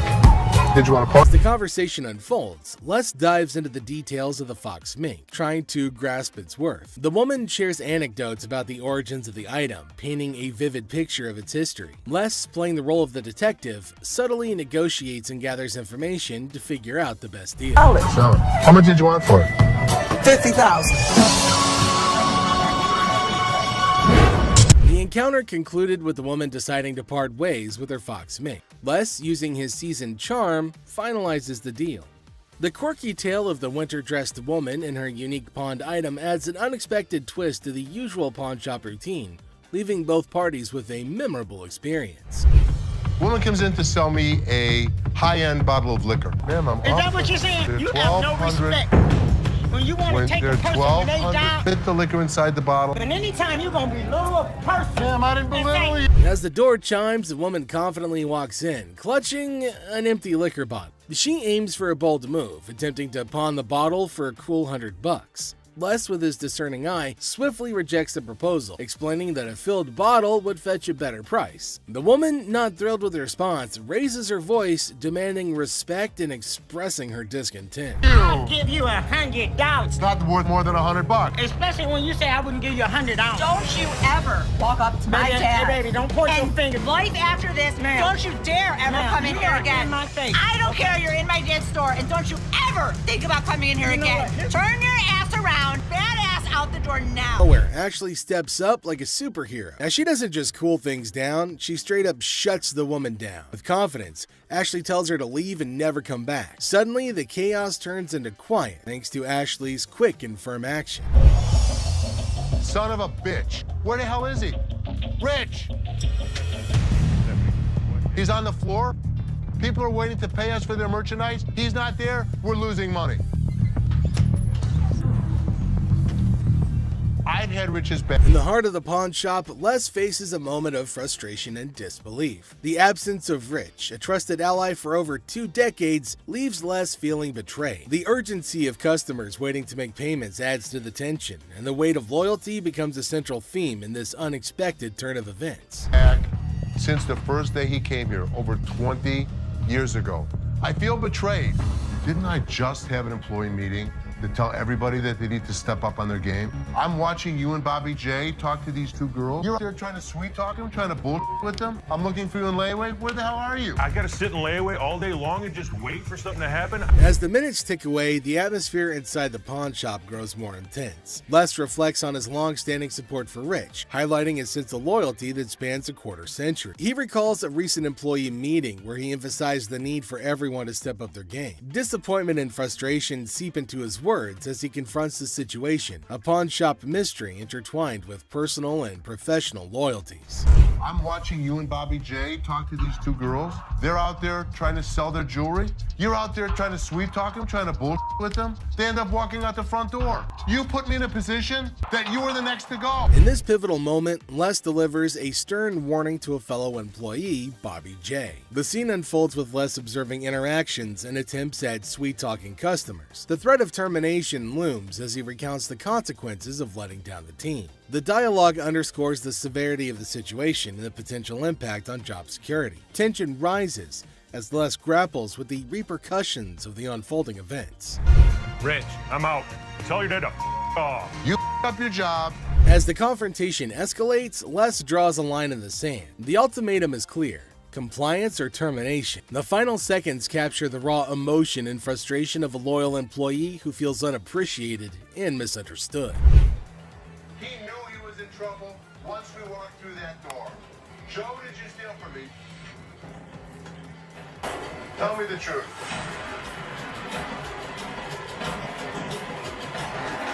Inside the pawn shop, a sense of trouble looms as the head of security, Joe, faces a difficult moment. The air is heavy with anticipation as accusations are laid out. In a tense exchange, the truth emerges when Joe admits to stealing. The weight of the admission sets the stage for the unraveling of a trusted employee's actions.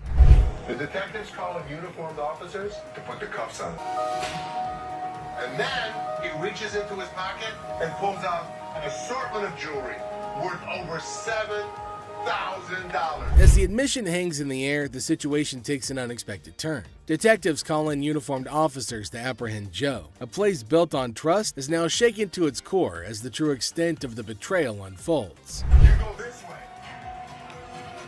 This is my loyal employee, my head of security, a guy that I trust. The arrest unfolds and reality sinks in for the pawn shop owner. The disbelief is evident as a devoted employee, the head of security for the previous 3 years, is carried away in handcuffs. The emotional weight of the betrayal is clear in the owner's voice, which expresses the anguish of putting trust in someone who later proved dishonest. If he was, he could be anyone.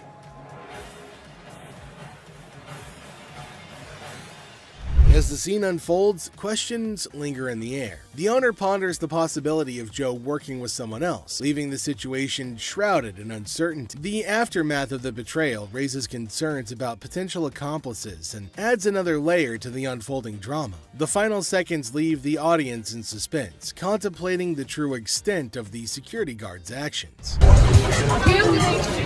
Are you her customer or mine? I'm talking to you.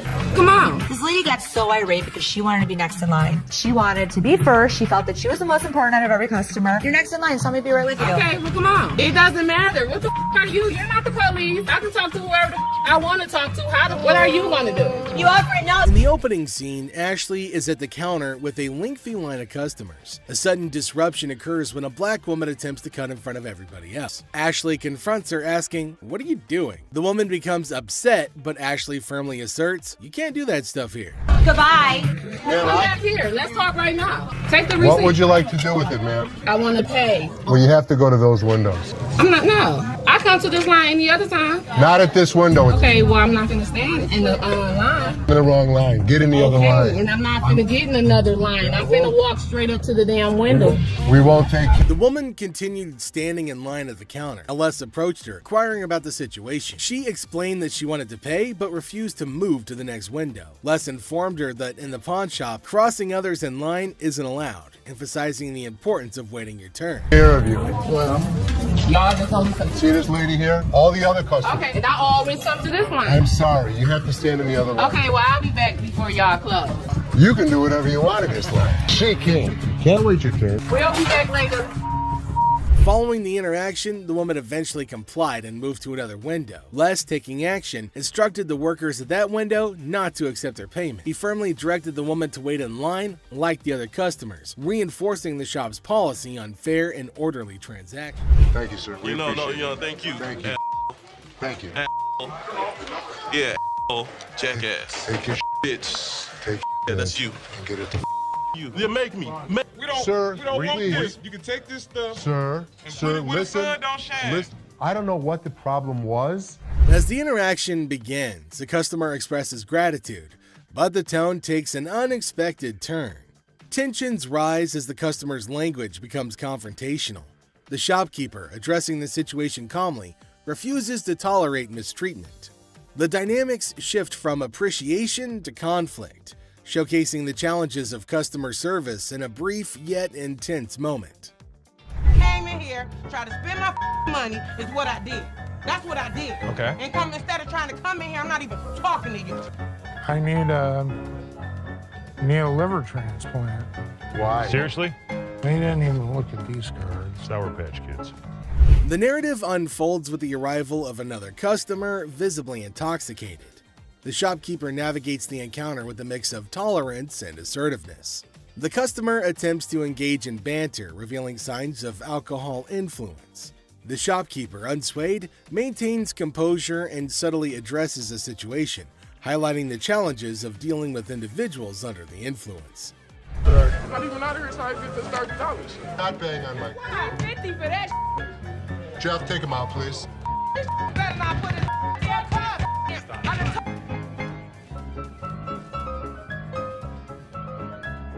How would you? Man, what the? I can't get one. In this segment, a discussion ensues about cards and a potential liver transplant. The shopkeeper encounters a situation where the customer's intentions are unclear. Misunderstandings arise, and the shopkeeper skillfully navigates the conversation. The dialogue touches on humorous elements while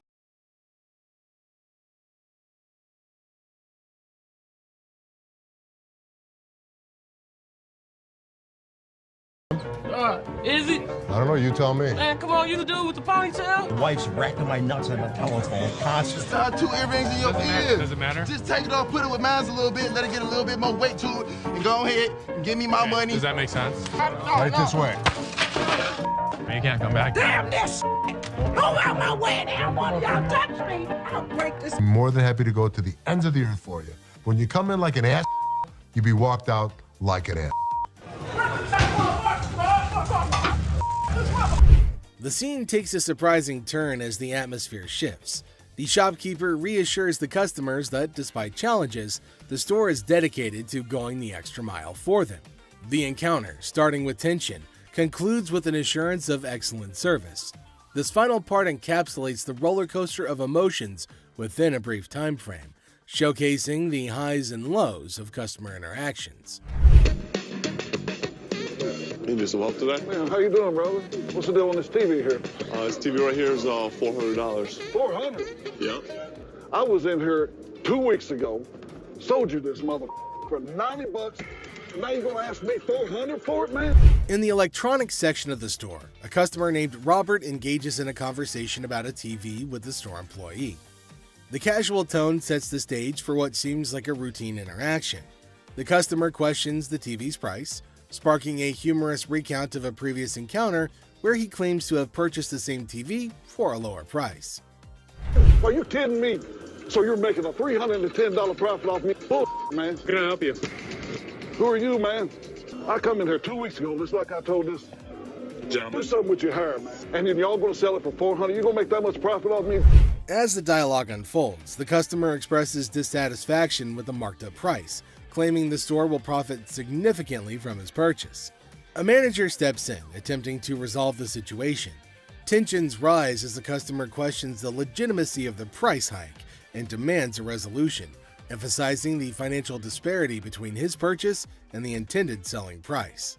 Brother, where's your receipt? Can you not understand English, my brother? No, I can't, my brother. I don't believe that he wants a TV for nothing. I'll just take the TV, man. Right out this door right here, and I'll be gone. I would like to see you trust out here so fast. Trust out by who? Who are you?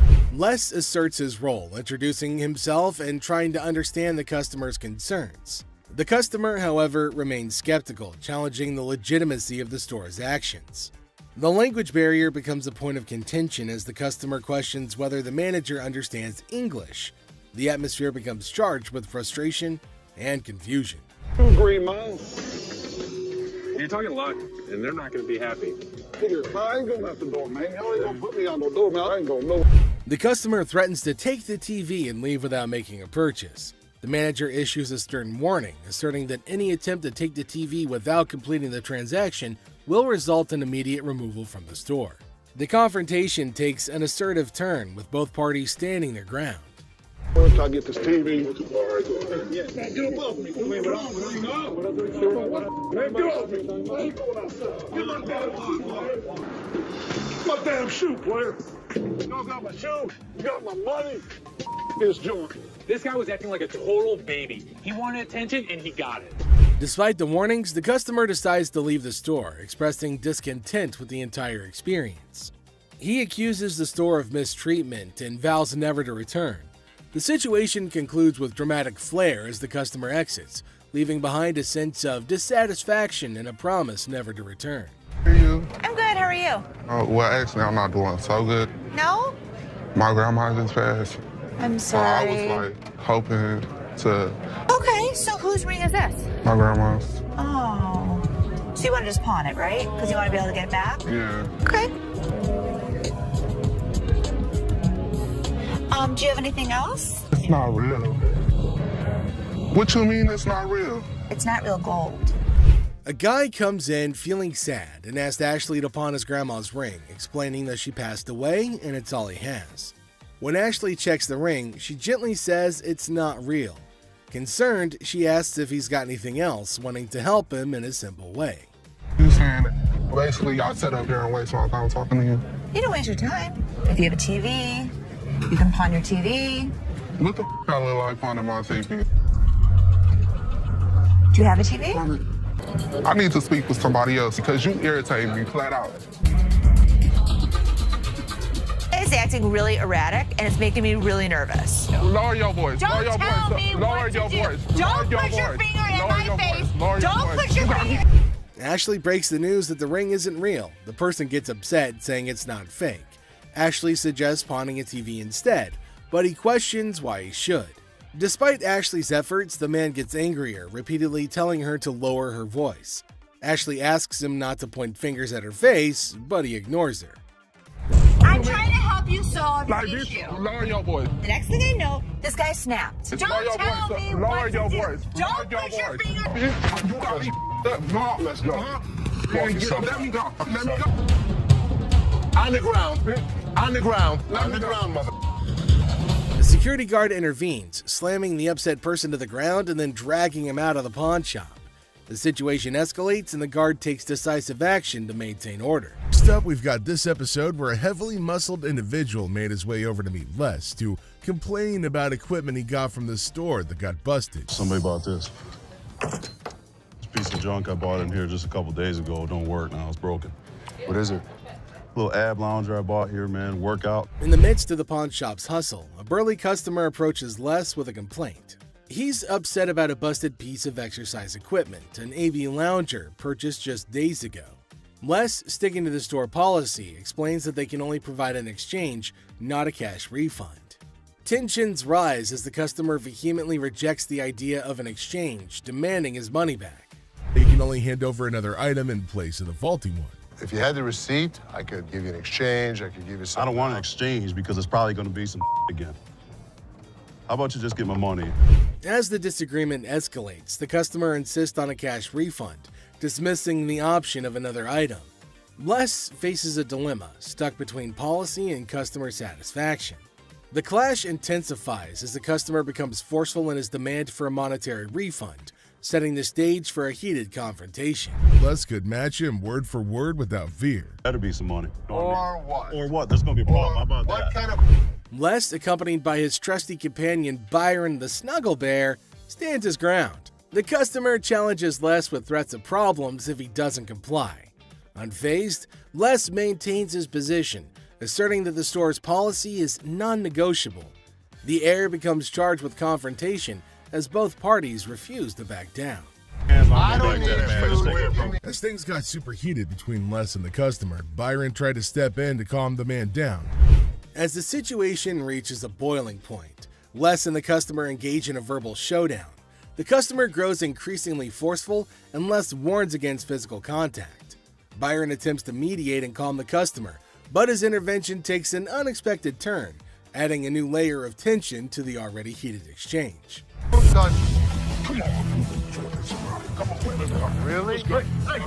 The confrontation takes a risky turn when the customer, ignoring Les's warnings, attempts physical contact.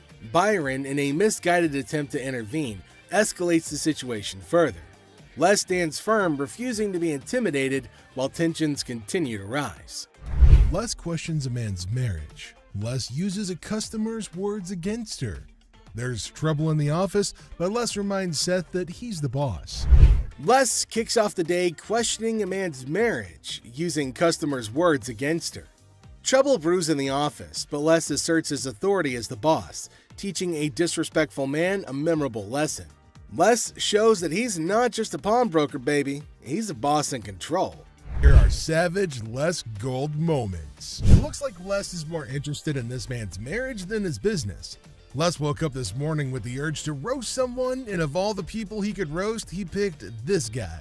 Things take an unexpected turn. Now, in a surprising twist, Les dives into the man's marriage, leaving everybody shocked. Les humorously challenges the man's absurd scenario, roasting him in a way that only Les can.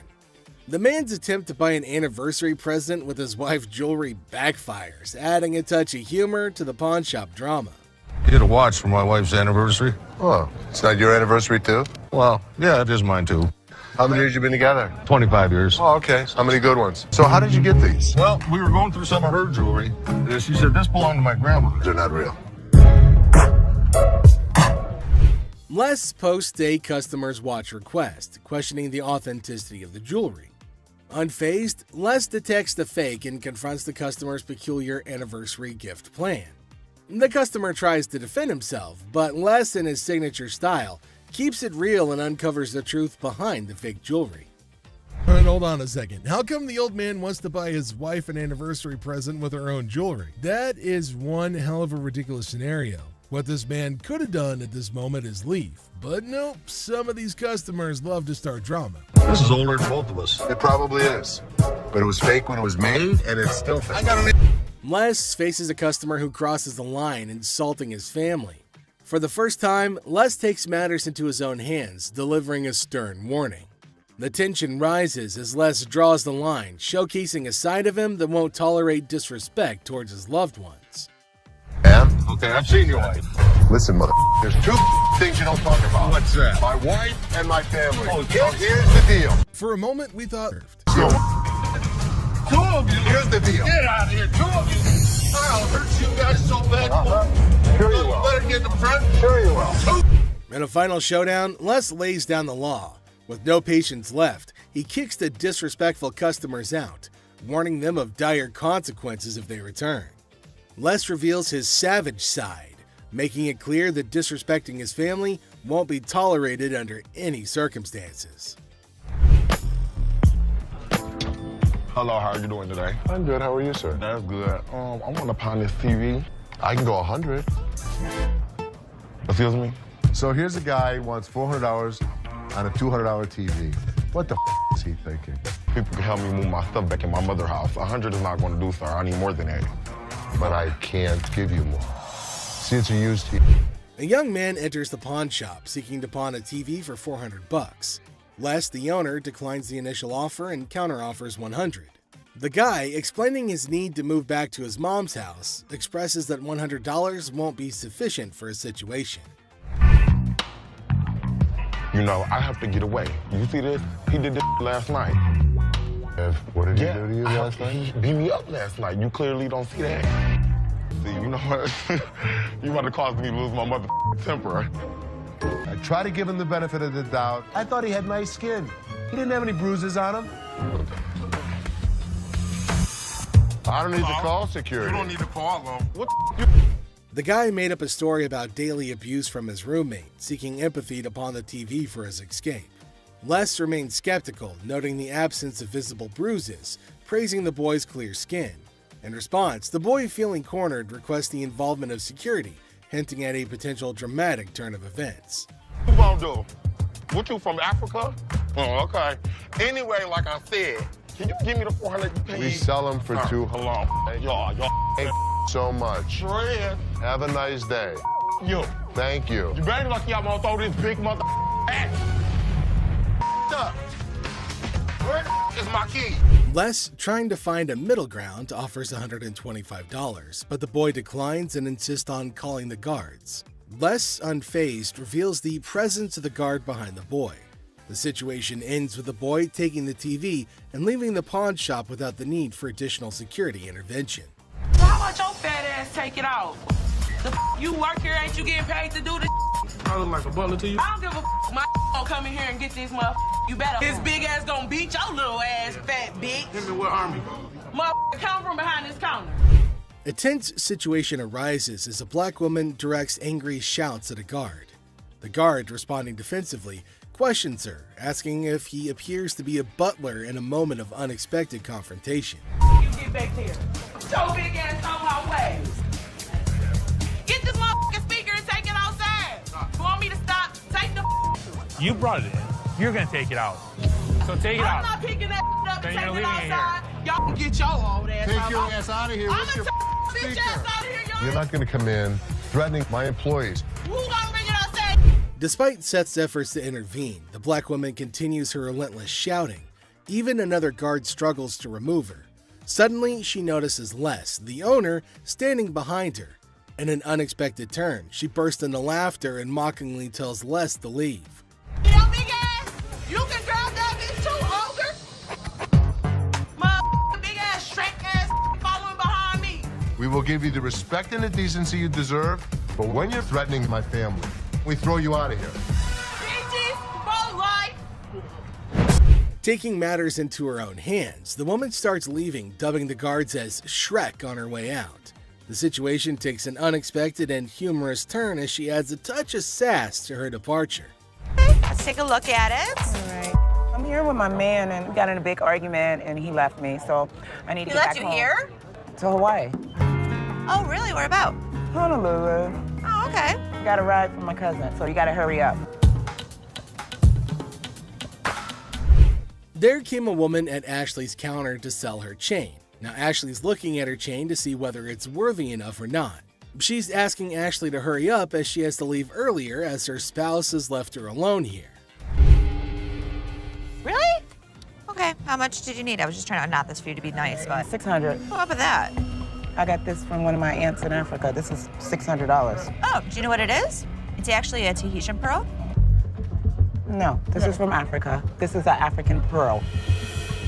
Ashley asked her how much she wanted for her jewelry. Now, the woman said $600, which is a lot more than Ashley was willing to spend, since Ashley said that it's not an African stone, but the woman was arguing that it was. 600. My ticket cost $600. That's how much I need. Do you have anything else? No. Excuse me? No. Ashley told her that they're not African pearls, so it's not worth $600, but far less. It was at this point that the woman started acting rude. Ashley got shocked at her stupidity and rude behavior. Eventually, she started behaving really bad as Ashley got angrier. What's gonna happen next? 600 or not? You can't get 600 on this. Okay. And also, don't call me a bitch. So you mean to tell me that this ain't worth a thing? That's not what I said. It could be worth something. Okay, can I get $599? No. Some kind of problem? Okay. Exactly. Can I get $600 No, or you not? can't get anything. Okay, You can't talk to her like this. You can't get... Oh, I can left you now. Bitch, you don't know what I'm not leaving no place. Yes, you are. Oh, no. I ain't. Oh, yes, What? you are. What are you gonna do? I'll kiss my... Honey, you don't have that kind of money. All right, you. All of y'all. Bitch. If you want some help, talk to us like a human being. I'm leaving. Aloha. Who the they think they is? Them. Which then caused the more security guards to get her out of the shop. But she kept on yelling. The lady would not stop with the screaming and the shouting. Some jewelry for my daughter. Her birthday's in like 2 weeks. For sure. How old is she gonna be? She's gonna be 12. She's gonna be 12. Yep. Do you want a Kleenex? I've got allergies, man. I itch like super bad. I'm not picking it, I promise. Okay. We have a heart one. It's really pretty. Can I see it? There came a man to Ashley asking for something to buy for his daughter. Now, he inferred that she's about 12 years old and he wants something interesting for her. But he's constantly picking his nose, which was making Ashley cringe. He's not stopping from doing such cryptic things, but he's constantly doing it in public. Ashley asked him to let her know if there was something he was interested in buying for his daughter. Look at it. How much you want to spend? Like 100, 150, but 75. can I touch it though? That's bull. I was charging him like $75 on this watch just to give him a deal so he didn't have to touch it with his snotty hands. Can I see the sanitizer for a second? Now, the man selected a watch, but Ashley didn't want him to touch anything with his dirty hands. She asked him about his range and he said he wants something under $100, and the watch was $75. The man didn't agree to buy it. Now, Ashley's just getting furious over his silliness. I can use sanitizer. Why don't you guys go yourself? I don't even care about the sale anymore. I just want him out of here. Ashley asked him to use sanitizer before touching anything in the shop, but he refused. Now, this is going to be a very serious problem. They're probably going to have a fight. Ashley got angry and asked him to leave despite no deal. She just wanted him gone. She didn't care for the deal or profit, but just getting him out of the shop. Well, then came the guards who made sure that he left, and Ashley used sanitizer everywhere on everything that he put his hands on. Well, that's it for today, everybody. Thanks for being part of the Hardcore Pawn adventure with us. We hope you like the drama and the surprises. Stay tuned for more pawn shop stories. See you next time.